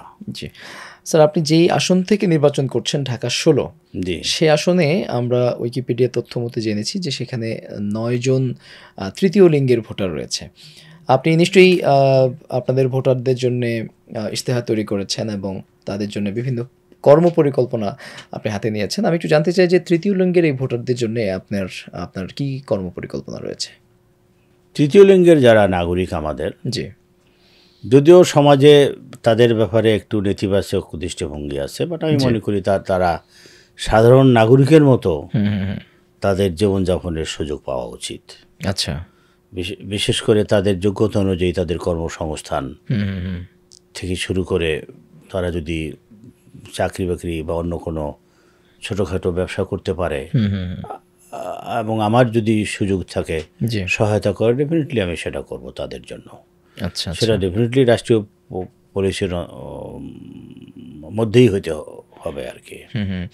আপনি আপনার মিরপুর এলাকার কিছু সমস্যা ফাইন্ড আউট করতে গিয়ে আপনি সেখানে যেমন বিহারীদের কথা বলেছেন, আবার একই সাথে সেখানে মাদকের কথা উল্লেখ করেছেন। আমি একটু জানতে চাই যে মাদক এবং সন্ত্রাসবাদের বিরুদ্ধে লড়াই করতে গেলে রাষ্ট্রীয় নিরাপত্তা বা সেখানে যে একটি স্বাধীনতার ভারসাম্য রক্ষা করা নিয়ে একটি প্রশ্ন দেখা যায় বিভিন্ন সময়, এটিকে আসলে কিভাবে সমাধান করা যায়? আমি আপনাকে একটা কথা বলি, মাদক এবং সন্ত্রাসবাদ এগুলোর পৃষ্ঠপোষকতা ছাড়া এগুলো টিকে থাকতে পারে না। এগুলো রাজনৈতিক নেতৃবৃন্দের পৃষ্ঠপোষকতায় টিকে থাকে। রাজনৈতিক নেতৃবৃন্দ এবং স্থানীয় পুলিশ প্রশাসনের যে পৃষ্ঠপোষকতা, তাদের মাধ্যমে টিকে থাকে। রাজনৈতিক নেতৃত্ব যদি সৎ হয়, মাদকও নির্মূল হবে এবং সন্ত্রাসবাদ বলতে আপনি কোনটাকে বোঝাচ্ছেন আমি ঠিক আমাদের এখানে আসলে বিভিন্ন মানে ওইভাবে মানে অনেক সময় অনেককে তকমা দেওয়া হয়, সন্ত্রাসবাদের তকমা দেওয়া হয়, কিন্তু মাদকের সঙ্গে বিভিন্ন সংঘাত সন্ত্রাসের সম্পর্ক আছে একটা। সেইটা যেগুলো সেই যে সন্ত্রাস, সেটা কিন্তু রাজনৈতিক নেতৃবৃন্দের বা প্রশাসনের পৃষ্ঠপোষকতায় টিকে থাকে। তো রাজনৈতিক নেতৃত্ব যদি সৎ হয় তাহলে এটা কমবে, কিন্তু এনে কথা আছে যারা মাদকের সঙ্গে জড়িত তাদের তো বিকল্প কর্মসংস্থানের ব্যবস্থা করতে হবে। এক্স্যাক্টলি। জামায়াতে ইসলামীর আপনার হয়তো এই রিলেটেড প্রশ্ন ভবিষ্যতে থাকতে পারে, তো আগেই উত্তরটা দিয়ে দিই যে জামায়াতে ইসলামীর কিন্তু একটা কর্মসূচি আছে। তারা এই যুব সমাজকে, যারা বেকার, যারা অনেকটা বিপথে হাঁটছে, তাদেরকে প্রশিক্ষণ দিয়ে এবং সুদবিহীন ঋণ দিয়ে বা কর্জা হাসানা দিয়ে বা জাকাত ব্যবস্থাপনার মধ্য দিয়ে তাদের জন্য কর্মসংস্থান করার তাদের একটা পরিকল্পনা আছে এবং এটা অনেকটা সম্ভব। আপনি জানেন যে বিগত 15 বছর বা তারও আগ থেকে এই জামাত পরিবারের ছাত্র শিবির করেছে, এদের জন্য কিন্তু চাকরি বাকরির কোনো সুযোগ ছিল না। আর তারা কি বেকার আছে? মানে কেউ বেকার নাই আমার জানার মধ্যে। তারা সকলেই কিছু না কিছু করছে। জামাত তাদের কর্মসংস্থানের ব্যবস্থা করছে, তারা বিভিন্ন প্রতিষ্ঠান করেছে, তাদেরকে ব্যবসা বাণিজ্য করার সুযোগ সৃষ্টি করে দিয়েছে। মানে এত প্রতিকূলতার মধ্যেও জামাতের তো প্রবৃদ্ধি হয়েছে বিগত 15 বছরে সব কিছুতে। আচ্ছা, এবং ভীষণ প্রবৃদ্ধি হয়েছে। এত কিছুর পরেও তো মানুষ তাদেরকে এখন ভালোবাসে। মানে এটা আসলে ফ্যান্টাস্টিক একটা মানে ম্যাজিক্যাল একটা বিষয় আমার মনে হয় যে মানে এইরকম একটা প্রতিবন্ধক সিচুয়েশনের মধ্যে মানে তারা আসলে যেখানে টিকে থাকাই দায় ছিল। হ্যাঁ, টিকে থাকাই দায় ছিল, পরিচয় দেওয়া যেত না। তাদের কি কোনো কর্মকাণ্ড বন্ধ ছিল? তারা প্রতি বছর মানে নিয়ম অনুযায়ী তাদের মানে ভোট হতো, সংগঠনের যে ভোট, তাদের কমিটি পরিবর্তন হতো নিয়ম অনুযায়ী। আচ্ছা, এই যে বাংলাদেশ ইসলামী ছাত্র শিবিরের প্রতি বছর জানুয়ারি মাসের 1 তারিখে নতুন সভাপতি দায়িত্ব গ্রহণ করে, এটা কখনোই ব্যতিক্রম হয় নাই। মানে সিচুয়েশন যাই হোক, হ্যাঁ, যে কারণে এদের যারা নেতৃত্ব তারা কিন্তু অলমোস্ট রেগুলার স্টুডেন্ট। আচ্ছা আচ্ছা, মানে হয়তো তারা তো বিশ্ববিদ্যালয় হয়তো 4-5 বছর পড়েছে, তারপরে হয়তো একটা এমফিল করতেছে, সেকেন্ড মাস্টার্স করছে, মাস্টার্স সেকেন্ড মাস্টার্স মানে বা এমফিলে করে, ওদের পিএইচডি করে, হায়ার স্টাডি করে। আচ্ছা আচ্ছা, তো বিশ্ববিদ্যালয়গুলোতে কাজেই এখানে এই যে বছরের পর বছর একজন একটা কমিটির সভাপতি হয়েছে, আর কবে কাউন্সিল হবে, কাউন্সিল আয়োজন করতে পারে না, অনেক দল আছে, কাউন্সিল করতে গেলে মারামারি হয়, ওই ভয়ে কাউন্সিলই আয়োজন করে না। জি জি, তো এরকম সমস্যা তো এদের মধ্যে নাই।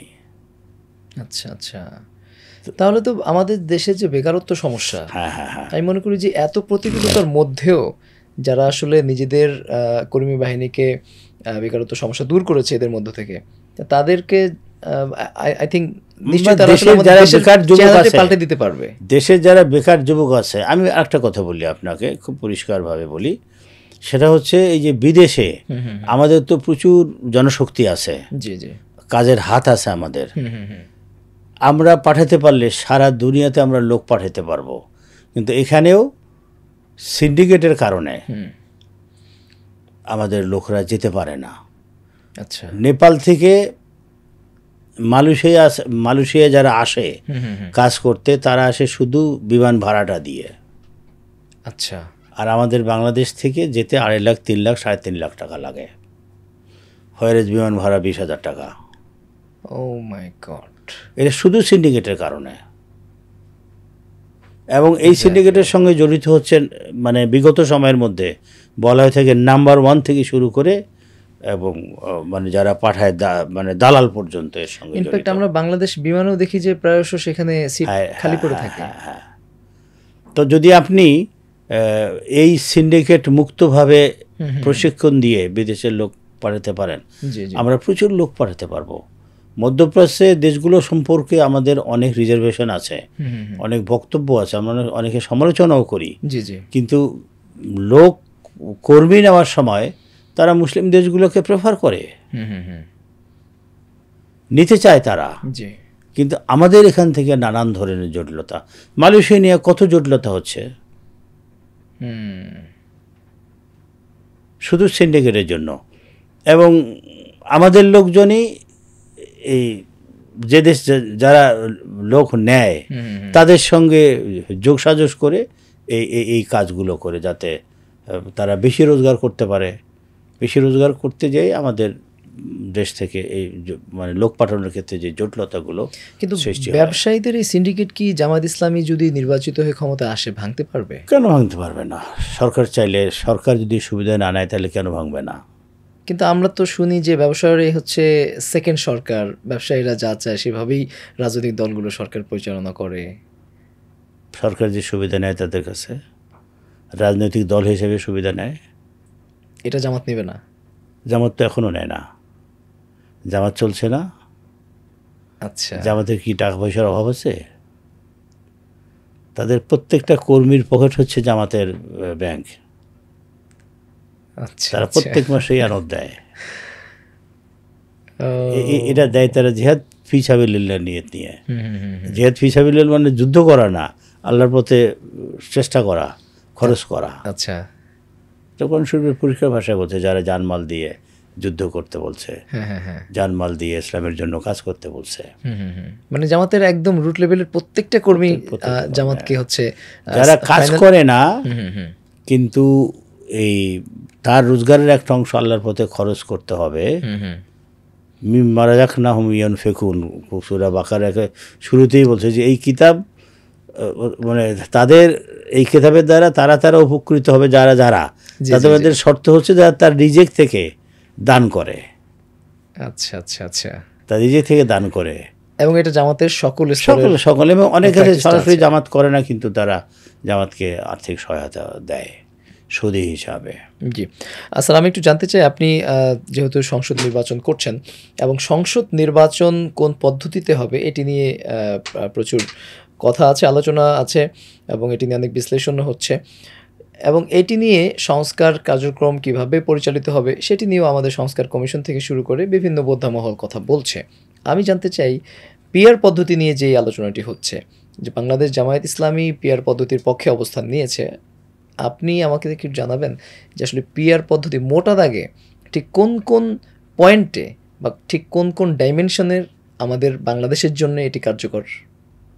আমি বলি, আমাদের বিগত কয়েক বছরের যে নির্বাচনের অভিজ্ঞতা, তাতে দেখা যায় যে একটা দল 35%, 40% বা 45% ভোট পেয়ে সরকার গঠন করছে, কিন্তু বাকি যে 60-65% লোক, তারাও তো ভোট দিয়েছে, তারা কিন্তু সরকারের বাইরে থেকে যাচ্ছে, তাদের ভোটের কোনো মূল্যায়ন হচ্ছে না।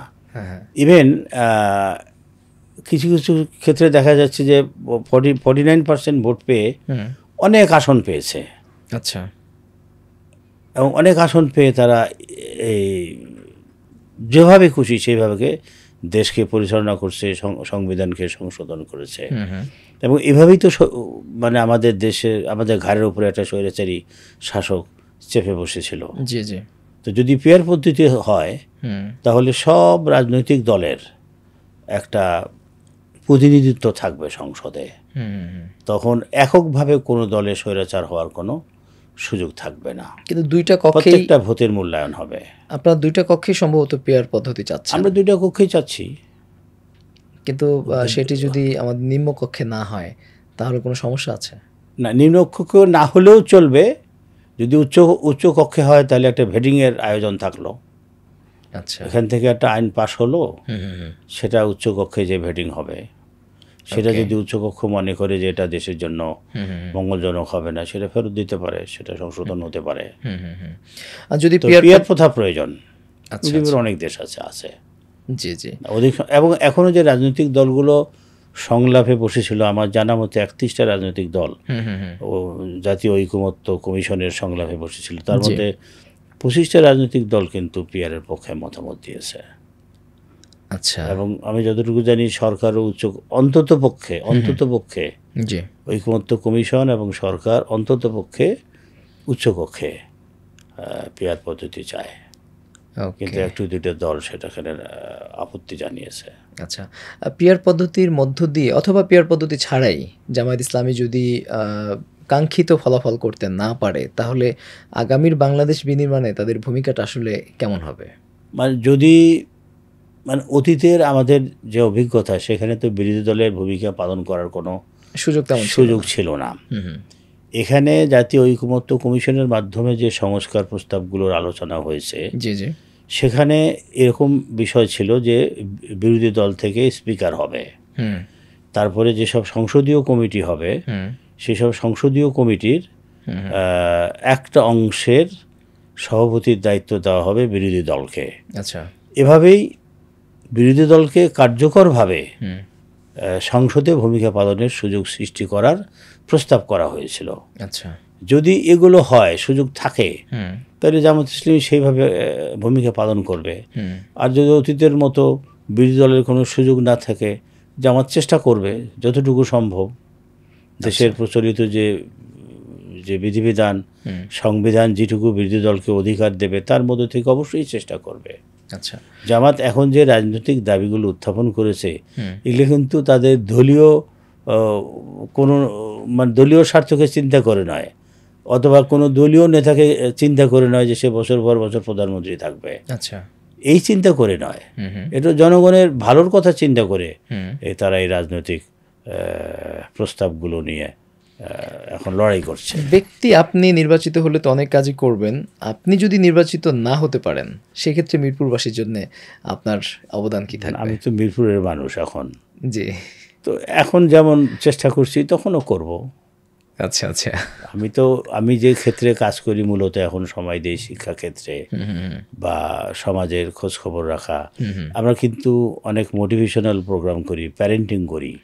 শিক্ষা প্রতিষ্ঠান নিয়ে আমাদের কাজের একটা বড় অংশ হচ্ছে প্যারেন্টিং করা। আচ্ছা। তো আমরা আনুষ্ঠানিকভাবে রেগুলার বেসিসে আমরা এগুলো করি। এগুলো আমরা অব্যাহত রাখবো। আমি বিভিন্ন সংস্থার সঙ্গে, এনজিওর সঙ্গে, দু একটা এনজিওর সঙ্গেও জড়িত আছি। তো আমরা কাজ করব সমাজের জন্য, সাধারণ মানুষের জন্য, দুস্থ মানুষের জন্য। অতীতে যেভাবে করেছি এখনও করব। এটা তো একটা স্বভাবগত বিষয়। আমি যে ভোট করব এই চিন্তা কখনো করি নাই তো। আচ্ছা আচ্ছা। আমি তো আপনাকে বলেছি যে আমাকে যেদিন বলা হলো ডেকে যে আপনি এই আসন থেকে নির্বাচন করবেন, তার আগ পর্যন্ত তো আমি এটা ভাবি নাই। আচ্ছা আচ্ছা। কিন্তু আমি তো কাজ করেছি। আপনি মানুষের জন্যই কাজ করছেন এবং সামনেও করবেন। ইনশাআল্লাহ তাই করব। ওকে স্যার, আপনি যেহেতু বাংলাদেশ সেনাবাহিনীর সাথে ছিলেন, আমরা জানি সেটি অনেক সুশৃঙ্খল একটি সংগঠন বা একটি প্রতিষ্ঠান। বাংলাদেশ জামায়াত ইসলামী যদি পলিটিক্যাল কারণে কখনো এমন কোনো সিদ্ধান্ত নিতে হয় যেটি আপনার সারা জীবনের যে লালিত আদর্শ ছিল বা শৃঙ্খলাবোধ ছিল সেই জায়গার সাথে সাংঘর্ষিক হয়, সেক্ষেত্রে আপনি নিজের সাথে কি কম্প্রোমাইজ করবেন? আমার মনে হয় এই ধরনের পরিস্থিতির সৃষ্টি হবে না, কারণ জামায়াত ইসলামীর সিদ্ধান্ত গ্রহণের প্রক্রিয়াটা হচ্ছে মতামতের ভিত্তিতে। আচ্ছা। একক কোনো ব্যক্তি এখানে সিদ্ধান্ত নিতে পারে না, এবং আমির জামাতও একক কোনো সিদ্ধান্ত তিনি নেন না, মানে এইরকম জাতীয় ইস্যুতে নেন না। ওকে। আপনি জানেন এখানে যে মসজিদ শুরা আছে, কর্মপরিষদ আছে, নির্বাহী পরিষদ আছে, তারা একটা সিদ্ধান্ত নেবে, সেটা বাস্তবায়ন করার জন্য যে উপস্থিত সিদ্ধান্ত নেওয়া দরকার সেটা আমির জামাত বা যিনি দায়িত্বশীল থাকবেন তিনি নেবেন। আচ্ছা। যদি এখানে এইরকম যে মানে জামাতের নীতি আদর্শের সঙ্গে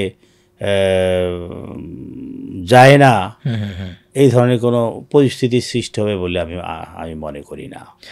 স্যার, আমাদের এখন যে বাংলাদেশে আমরা দাঁড়িয়ে আছি সেটি তো ২৪-এর গণ অভ্যুত্থান বা ২৪-এর বিপ্লবের উপর দাঁড়িয়ে আছে, এবং জেনজি এই বিপ্লবটাকে বা এই অভ্যুত্থানটাকে সফল করেছে সাধারণ ছাত্র জনতাকে সাথে নিয়ে।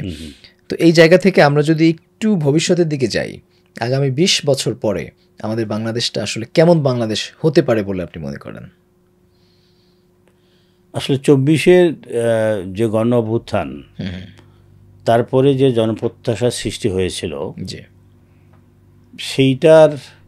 সেইটাকে বাস্তবায়নের জন্যই কিন্তু এই অন্তর্বর্তীকালীন সরকার এই বিভিন্ন সংস্কার কমিশন গঠন করে কাজ বলা চলে এখনও করছে। কিন্তু সেই সংস্কারগুলো কতটুকু বাস্তবায়ন হবে তার উপরে নির্ভর করবে আগামী ২০ বছর পর বাংলাদেশের অবস্থা কিভাবে হবে। আচ্ছা। যদি সংস্কার প্রস্তাবগুলো বাস্তবায়ন হয়, সবার যদি সুমতি হয়, সবাই যদি দেশের বৃহত্তর স্বার্থে মেনে নেয়, তাহলে আমি মনে করি যে আমাদের একটা ভালো ভবিষ্যৎ আমাদের জন্য অপেক্ষা করছে। আচ্ছা। আর যদি সংস্কার প্রস্তাবগুলো বাস্তবায়ন না হয়, তো সেভাবেই চলবে যেভাবে চলছে আমরা। আচ্ছা। খুব যে পরিবর্তন তো নিজে নিজে হবে না, পরিবর্তন তো করতে হবে। তা আমরা যদি পরিবর্তনের সুযোগ সৃষ্টি না করি, তাহলে পরিবর্তন কেমন করে হবে? তবে আমি আশাবাদী যে কিছু সংস্কার কিছু হলেও হবে, এবং দেশের ভবিষ্যৎ ইনশাআল্লাহ ভালো কিছু একটা হবে আর কি। ইনশাআল্লাহ। আমাদের দেশে এই মুহূর্তে কি সেনা শাসন আসার কোনো সম্ভাবনা? আমি মনে করি না, সেনাবাহিনীর অধিকাংশ সদস্য এটা পছন্দ করে না। আচ্ছা আচ্ছা। কিন্তু আমাদের দেশের বর্তমান যে আইন শৃঙ্খলা পরিস্থিতি আমরা যেটি দেখি, এটি কিন্তু বেশ নাজুক বলা যায় বিভিন্ন কারণেই। তো ইন্টারিম গভর্নমেন্টকে আপনি কি পরামর্শ দেবেন সেনাবাহিনীর একজন সাবেক সদস্য হিসেবে? নাজুক বলতে আসলে পুলিশের উপর যে পরিস্থিতির সৃষ্টি হয়েছিল, পুলিশ সেই ট্রমাটা এখনো পরিপূর্ণরূপে কাটিয়ে উঠতে পারে নাই। প্রশাসন এবং পুলিশে এখনো পূর্বের অনেক লোকই আছে। সেনাবাহিনী যে কাজটা করছে মাঠে, এটা আসলে সেনাবাহিনীর কাজ না। আচ্ছা। সেনাবাহিনীকে দিয়ে তো পুলিশের কাজ করানো উচিত না, এটা সেনাবাহিনীর কাজও না। তারপরেও সরকার আগামীতে একটি নির্বাচন পরিচালনার জন্য শোনা যাচ্ছে সেনাবাহিনীকে আরও বেশি করে ক্ষমতা দেবে, পুলিশ বাহিনীকে যতটুকু সম্ভব সংস্কার করার এবং নতুন রিক্রুটমেন্টের মাধ্যমে শক্তিশালী করার চেষ্টা করছে। পরামর্শ হলো যত দ্রুত সম্ভব পুলিশ বাহিনীতে প্রয়োজনীয় সংস্কার করে নতুন রিক্রুটমেন্ট করে পুলিশকে আগের অবস্থায় ফিরে নিয়ে আসা। আগের অবস্থা বলতে আমি বুঝেছি পুলিশের যে ডিউটি, আমি বিগত 15 বছর পুলিশকে যেভাবে ব্যবহার করা হয়েছে এইটা বুঝাইনি, এবং পুলিশ যাতে পুলিশেরই কাজ করতে পারে, কোনো রাজনৈতিক কারণে কোনো রাজনৈতিক নেতা যেন পুলিশকে ব্যবহার করতে না পারে সেই রকম একটা স্থায়ী ব্যবস্থা করা উচিত। আচ্ছা আচ্ছা স্যার, একটা বিষয় জানতে চাই, আপনি সংসদ সদস্য নির্বাচন করছেন, সংসদ সদস্যদেরকে জনতার কাছে দায়বদ্ধ রাখবার জন্যে আসলে কি ধরনের স্বচ্ছতা বা কোন ফিল্টারিংটার মধ্য দিয়ে আসলে তাদেরকে দায়বদ্ধ রাখা যায়? না, সংসদ সদস্য মানে আমি একটা কথা বলি, সংসদের কাজ হচ্ছে কেন মূলত আইন পাস করা, আইন প্রণয়ন করা। তারপরও আমাদের দেশে একটা কালচার হচ্ছে তারা যে স্থানীয় উন্নয়নমূলক কাজগুলো তদারকি করে থাকে। আচ্ছা, তো একটা লোক যদি এগুলো সততার মধ্য দিয়ে করে, যে লোক সৎ তাকে কিন্তু বলতে হয় না আমি সৎ, মানুষ তার কাজের মধ্য দিয়েই তাকে চিনে ফেলে। সঠিক। এবং জবাবদিহিতা যদি থাকে সমাজে, তাহলে মানুষ অসৎ হওয়ার সুযোগও কম। আমাদের দেশে যে এই যে অসৎ হওয়ার প্রবণতা বৃদ্ধি পেয়েছে, যেন তেনভাবে অর্থ রোজগারের যে প্রবণতা বৃদ্ধি পেয়েছে বা অপরাধ প্রবণতা বৃদ্ধি পেয়েছে, কারণ হচ্ছে আমাদের জবাবদিহিতা নাই, আমাদের বিচার ব্যবস্থা সেরকম কার্যকর নয়। জবাবদিহিতার ব্যবস্থা থাকলে তো দায়বদ্ধতাও থাকবে। আচ্ছা আচ্ছা, আমরা তো একটি কল্যাণ রাষ্ট্রের কথা প্রায় শুনি। ইনফ্যাক্ট বাংলাদেশ জামায়াত ইসলামীও কল্যাণ রাষ্ট্রের কথা বলে। এটি ইসলামী রাষ্ট্র এবং একটি ন্যায়ভিত্তিক কল্যাণ রাষ্ট্র, এই দুইটা কি আসলে সাংঘর্ষিক কোনো বিষয়? না, কেন সাংঘর্ষিক হবে? ইসলামের ন্যায় নীতির আলোকে যদি নিয়মতান্ত্রিকভাবে আপনি একটা রাষ্ট্র পরিচালনা করেন, সেটাই তো কল্যাণমূলক রাষ্ট্র। মানুষের বেসিক নিডগুলো যদি পুরা করে, মানে ন্যায় ইনসাফের ভিত্তিতে যে রাষ্ট্র প্রতিষ্ঠিত হবে, ইনসাফ কোনটা? হযরত ওমর কাঁধে করে গমের বস্তা কেন নিয়ে গেছিলেন? ওটা তার দায়িত্বের মধ্যে পড়ে যে তার রাষ্ট্রে একজন লোক না খেয়ে, একটা পরিবার না খেয়ে আছে। আচ্ছা, তো এই চেতনা নিয়ে যদি কাজ করে রাষ্ট্রযন্ত্র, রাষ্ট্রের প্রত্যেকটা সদস্য, তাহলে সেখানে তো কল্যাণমূলক রাষ্ট্র হবে, সেটা ডেফিনেটলি হবে। আচ্ছা, সাংঘর্ষিক তো নয়ই, বরং ইসলাম কল্যাণমূলক রাষ্ট্রই প্রতিষ্ঠা করতে চায়। স্যার, আগামী জাতীয় নির্বাচনে বাংলাদেশ জামায়াত ইসলামের সম্ভাবনা কতটুকু দেখছেন আপনি? আমি তো আশাবাদী।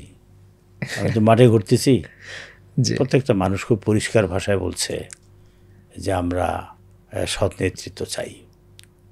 আচ্ছা আচ্ছা, আমরা, কেউ বলে সৎ নেতৃত্ব চাই, কেউ বলে জামাতের লোকেরা ভালো, আমরা তাকে দিয়ে একবার পরীক্ষা করতে চাই, কেউ বলে আমরা তো অনেককে দেখলাম, এনাদেরকে দেখি নাই, তো এনাদেরকে এবারে দেখব।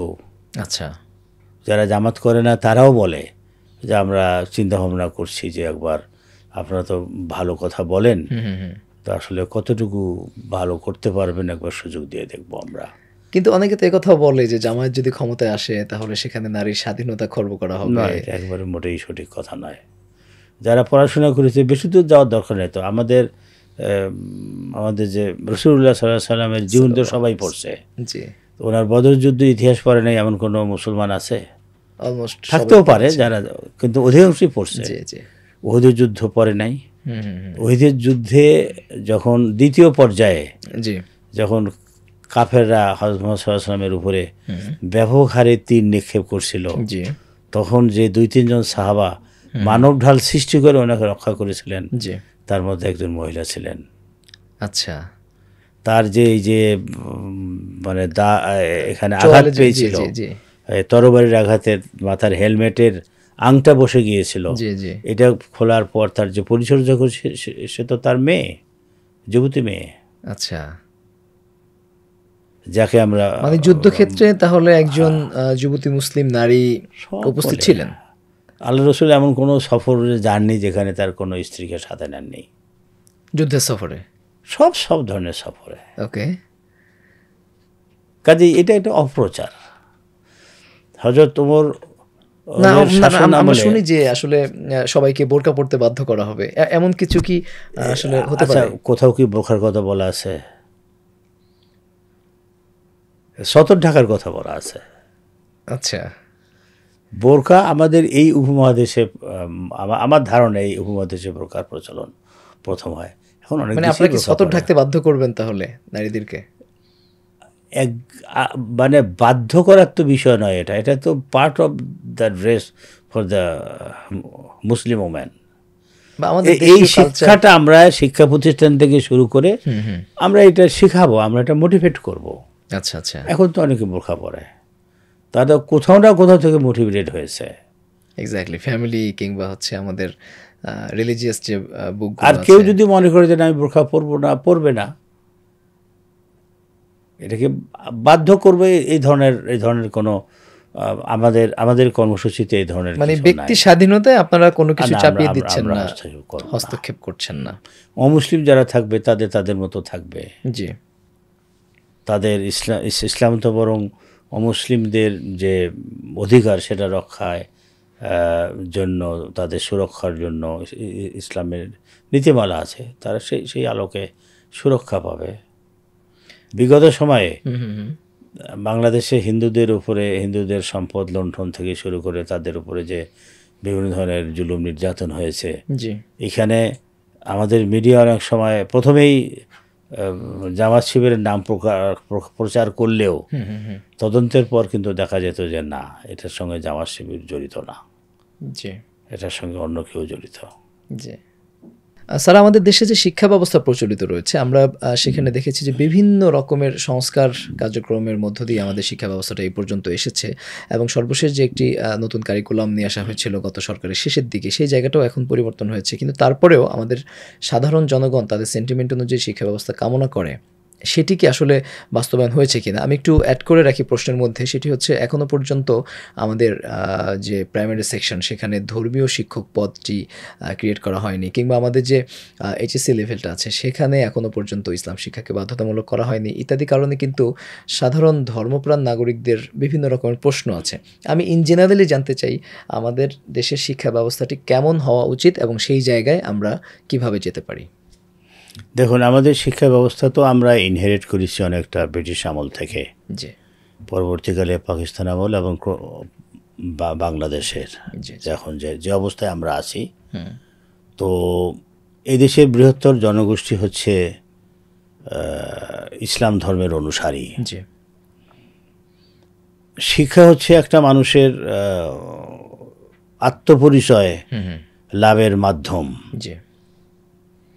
একটা মানুষ পৃথিবীতে কেন আসলো, কিভাবে আসলো, পৃথিবীতে তার কি করণীয়, এরপরে সে কোথায় যাবে, সেখানে কিছু আছে কি না, এই যে প্রশ্নের উত্তরগুলো, মানুষ যে আত্মপরিচয়ের জন্য গবেষণা করে, চিন্তা করে, অনেক দার্শনিক গবেষণা করছে, নিজেকে জানো, কি জানবে, জানার বিষয় তো এগুলোই।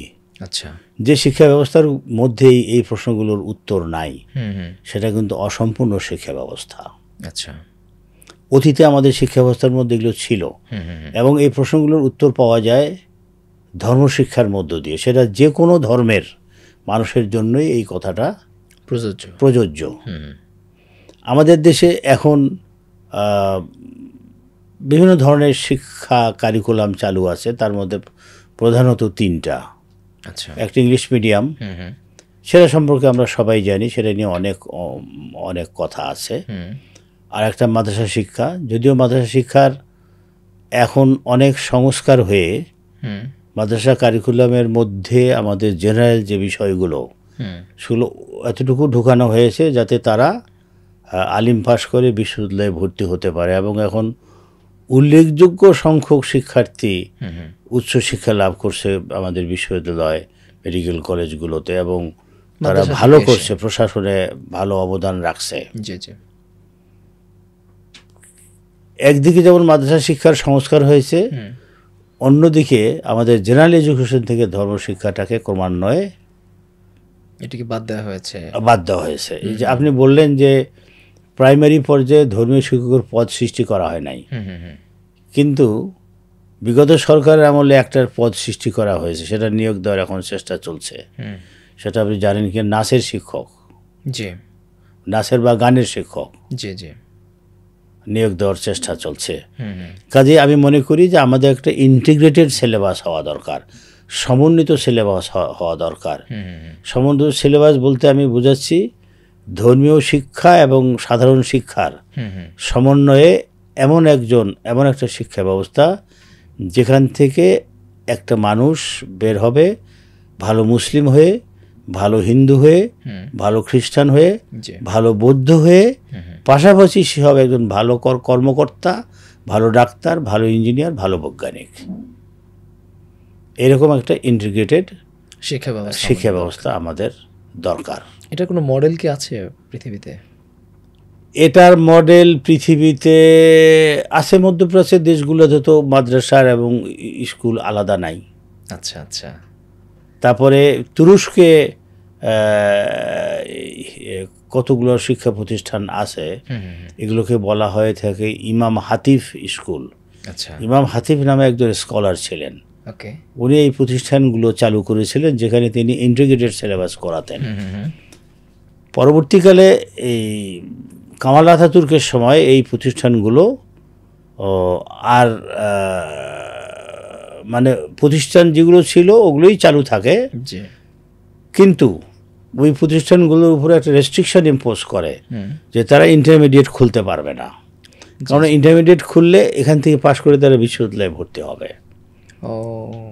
এই আমাদের যে বর্তমানে যে তুরস্কের প্রেসিডেন্ট যিনি, তিনি কিন্তু ওই ইমাম হাতিফ স্কুলের ছাত্র। আচ্ছা আচ্ছা। যে কারণে তিনি সাধারণ শিক্ষিত লোক হয়ে কোরআন তেলাওয়াত করতে পারেন, সম্ভবত তিনি হাফেজও। ওইসব প্রতিষ্ঠানে কিন্তু এই কোরআন মুখস্থ করানো হতো। মালয়েশিয়ায় যে শিক্ষা ব্যবস্থা আছে সেটাও কিন্তু বলতে পারেন ইন্টিগ্রেটেড। সেখানে 12টা পর্যন্ত সাধারণ শিক্ষা হয়, 12টার পর ছুটি দেয়, কারণ ওদের সবগুলো শিক্ষা প্রতিষ্ঠানের মান একরকম। এলাকাভিত্তিক শিক্ষা প্রতিষ্ঠান, 1-1.5-2 কিলোমিটারের মধ্যেই ছাত্ররা বসবাস করে। তারা 12টার সময় যায়, যে দুপুরে খাবার খেয়ে আবার 3:30 বা 4টা থেকে, আমি গ্রামের স্কুল ভিজিট করে এসেছি সেকেন্ড হাফে, তারা আসে ইয়া করার জন্য, ধর্মীয় শিক্ষা লাভ করার জন্য। আর এখানে যে এই মালয়েশিয়ার, আমাদের এখান থেকে অনেকে মালয়েশিয়ায় ইংলিশ মিডিয়াম স্কুলে পড়তে যায়। এই ইংলিশ মিডিয়াম স্কুলগুলোতে ব্রিটিশ কারিকুলামে কিন্তু সব, যেহেতু তারা একটা বাণিজ্য, তাদের একটা ব্যবসা, তারা সব দেশের সব ভাষা তাদের কারিকুলামের মধ্যে ইনক্লুড করছে। সেখানে আরবিও পড়ানো যায়, একজন শিক্ষার্থী আরবি নিতে পারে, ইসলামিক স্টাডি নিতে পারে, সে সে সে বাংলা ভাষা নিতে পারে, হিন্দি ভাষা নিতে পারে, সবই নিতে পারে। তো ওখানে এই অ্যারাবিক পড়ায়, অ্যারাবিকের পাশাপাশি তারা কোরআনটাকে মুখস্থ করায়। আচ্ছা। তারা ইসলামিক স্টাডিজটাকে বিশেষ গুরুত্ব দিয়ে পড়ায়, যে কারণে মালয়েশিয়ার যে এই স্কুলগুলো, এখানে যারা পড়াশোনা করে তারা 8ম শ্রেণী পাশ করতে করতে কোরআনের হয় পরিপূর্ণ নয় আংশিক হাফেজ হয়, এবং পাশাপাশি ও লেভেল করতে পারে। আমাদের দেশেও এই ধরনের কিছু কিছু শিক্ষা প্রতিষ্ঠান ব্যক্তিগত উদ্যোগে আছে, যেমন মানাত ইন্টারন্যাশনাল একটা, যদিও এখানে হিপস করানো হয় না, কিন্তু আরবি পড়ানো হয়, গুরুত্ব দিয়ে আরবি এবং ইয়া পড়ানো হয়, ইসলামিক স্টাডিজ। মানে এমন একটি ইন্টিগ্রেটেড এডুকেশনাল সিস্টেম যদি আমাদের দেশে আসলে রান করানো যায়, সেক্ষেত্রে এটি আমাদের দেশের সাধারণ, মানে এটি হচ্ছে আমাদের সাধারণ মানুষের আকাঙ্ক্ষা, একটা চাহিদা আছে জন্য আপনি খেয়াল করে থাকবেন, নিশ্চয়ই গ্রামে যোগাযোগ আছে, গ্রামে কিন্তু এখন প্রচুর মাদ্রাসা হয়েছে। জি জি, ঢাকাতেও হয়েছে স্যার, ঢাকায়ও হয়েছে, গলিতে গলিতে মাদ্রাসা। মান যাই হোক, মানুষ সেখানে তাদের বাচ্চাটাকে পাঠাচ্ছে এই জন্য, সেখানে কোরআন শিখবে, আরবি শিখবে, পাশাপাশি স্কুল কলেজে পড়বে, সে আমার জানাজা পড়াতে পারবে, এক্স্যাক্টলি, সে আমার জন্য দোয়া করতে পারবে, আমার মৃত্যুর সময় আমাকে কালেমা পড়াতে পারবে। এটা চাহিদা আছে, এটা মানুষের আকাঙ্ক্ষা। আসলে এমনটাই, সরকার যদি মানুষের আকাঙ্ক্ষা না বুঝে তাহলে তো হবে না। এবং এটা শিক্ষা সংস্কার হওয়াটা খুবই জরুরি আমাদের। জি জি স্যার, দীর্ঘদিন তো আসলে আমাদের তরুণ প্রজন্ম ভোট দিতে পারেনি, যেহেতু বাংলাদেশে আসলে ভোটের সংস্কৃতি ছিল না। সেখানে কখনো রাতের ভোট কিংবা ডামি ভোট ইত্যাদি নানান কারণেই তরুণ প্রজন্ম ভোট দিতে পারেনি। এবার যেহেতু একটা হিউজ অংশ নতুন ভোটার, আপনার এলাকাতেও আপনার আসনে নিশ্চয়ই প্রচুর নতুন ভোটার আছে, আপনি নতুন ভোটারদের উদ্দেশ্যে কী বলবেন? নতুন ভোটারদের উদ্দেশ্যে আমি যেটা মাঠে ময়দানে বলি, এখনও বলি, তারা যে আশা নিয়ে 24 আন্দোলন করেছে, জি, তাতে যে এর ফলে যে একটা জন আকাঙ্ক্ষার সৃষ্টি হয়েছিল, এই জন আকাঙ্ক্ষার প্রতি যারা শ্রদ্ধাশীল, জি, এবং তারা যাদেরকে বিশ্বাস করে জি, যে তারা মনে প্রাণে শ্রদ্ধাশীল, তারা স্বাধীনভাবে যেন তাদেরকে ভোট দেয়। এবং এইটা যদি তারা স্বাধীনভাবে প্রয়োগ করতে পারে, এটা এখন আপনিও বলতে পারবেন যে তারা কাদেরকে ভোট দেবে। আচ্ছা, এই জুলাই সনদকে আইনি মর্যাদা দেওয়ার জন্য কারা লড়াই করতেছে এখন? আপনি বলছেন জামায়াতে ইসলামীর দাবি হচ্ছে পিয়ার, শুধু পিয়ার না কিন্তু। আচ্ছা, আমাদের প্রধান দাবি 7 দফা। আচ্ছা, তার মধ্যে পিয়ার একটা, জুলাই সনদকে আইনি মর্যাদায় দিতে হবে। আচ্ছা, যারা রেমিটেন্স যোদ্ধা তাদের ভোটাধিকার দিতে হবে, এবং জামায়াত ইসলামীর দাবির অনরতার কারণে কিন্তু ভোটাধিকার পাচ্ছে তারা। বাহ, চমৎকার। বুঝতে পেরেছেন? বাট বাংলাদেশে অনেক বড় রাজনৈতিক দল আছে, তাদের পক্ষ থেকে তাদের নেতা নেত্রীদের মুখ থেকে এমন বক্তব্য আসছে যে তারা বিদেশে গিয়ে তো অর্থ রোজগার করতে, তারা তো অর্থ রোজগার করতেছে, আবার ভোট দিয়ে কি করবে তারা, এমন কথাও তো বলছে। আচ্ছা, আচ্ছা, কাজেই যদি যারা আমাদের ধারণা ছিল যে আমাদের ছেলেমেয়েরা, বিশেষ করে যারা এই শিক্ষার্থী, টিনেজার বা জেন জি যাদেরকে আমরা বলি, এরা হচ্ছে মোবাইল জেনারেশন। ওরা মোবাইলে মাথা নিচু করে মোবাইল নিয়ে ব্যস্ত থাকে।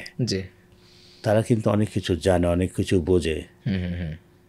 একজন পিতার মুখ থেকে আমি শুনেছি এই আগস্টের 2-3 তারিখের দিকে, মসজিদ থেকে ফিরছিলাম, কথা হচ্ছিল, বলতেছিল, ভাই আমি গতকাল এই মিরপুর 10 নম্বরে গিয়েছিলাম, এখানে যে আমার ছেলের বক্তৃতা আমি নিজে শুনে আমি হয়ে গেছি। আমার যে ছেলে আমার সঙ্গে মাথা উঁচু করে কথা বলতো না, যে ছেলে সার্বক্ষণিক হয় বই নাই মোবাইল নিয়ে পড়ে থাকতো, সে দেখি অনেক কিছু জানে। আচ্ছা, কাজে আমরা এদেরকে একভাবে ভাবতাম, তারা কিন্তু তাদের সক্ষমতা প্রমাণ করেছে। বাংলাদেশে 5ই আগস্টের পর যে কদিন সরকার ছিল না, যে কয়দিন পুলিশ ছিল না, তখন কিন্তু ট্রাফিক ব্যবস্থা ভালো ছিল। এই যে গোটা দেশ ব্যাপী যে গ্রাফিতিগুলো, যেটার মধ্য দিয়ে একটা জাতির আকাঙ্ক্ষা প্রকাশিত হয়েছিল, এই কেউ শিখিয়ে দিয়েছিল? না, কেউ শিখিয়ে দেয়নি। এই স্কুল কলেজের বাচ্চাদের ব্রেন থেকে এগুলো এসছে। এবং ডক্টর ইউনূসকে, তিনি তো একজন বরেণ্য ব্যক্তি নিঃসন্দেহে, তাকে আমি একটা ধন্যবাদ দেই, এই জন্য প্রশংসা করি।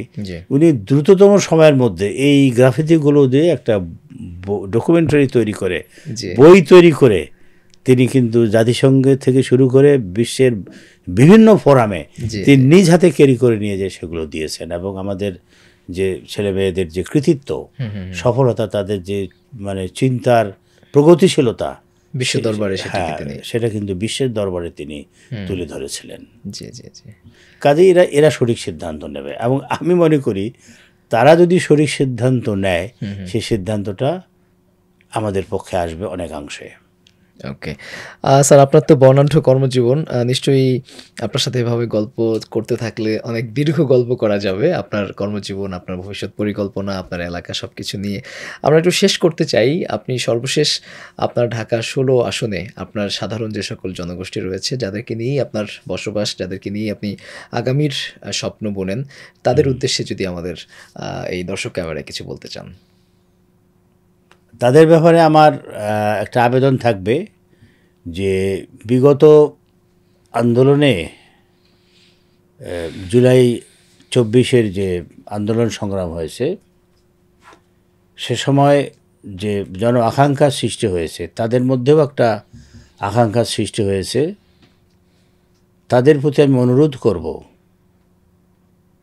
যে রাজনৈতিক দল তাদের আকাঙ্ক্ষার প্রতি শ্রদ্ধাশীল, তারা যেন স্বাধীনভাবে তাদের প্রতি তাদের সমর্থন জ্ঞাপন করে।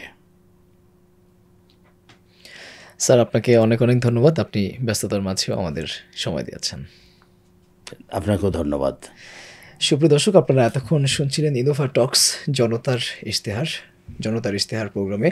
এতক্ষণ ঢাকা 16 আসনে যিনি বাংলাদেশ জামায়াত ইসলামীর মনোনয়নে সংসদ সদস্য পদে নির্বাচন করছেন, বাংলাদেশ সেনাবাহিনীর সাবেক অফিসার কর্নেল আব্দুল বাতেন, আমরা আমাদের আজকের আমন্ত্রিত অতিথি জনাব কর্নেল আব্দুল বাতেন স্যারের কাছ থেকে তার ভবিষ্যৎ পরিকল্পনা এবং তার বর্ণাঢ্য জীবনের বিভিন্ন গল্প আপনাদের শোনানোর আয়োজন করেছি। আমরা জানতে পেরেছি তার এই আলোচনার মধ্য দিয়ে কিভাবে একজন শিক্ষাবিদ হয়েও, একজন দক্ষ প্রশাসক হয়েও তিনি রাজনীতির মাঠেও ভালো করতে পারেন এবং কি পরিকল্পনা, কি ইশতেহার তিনি রেখেছেন জনতার জন্য।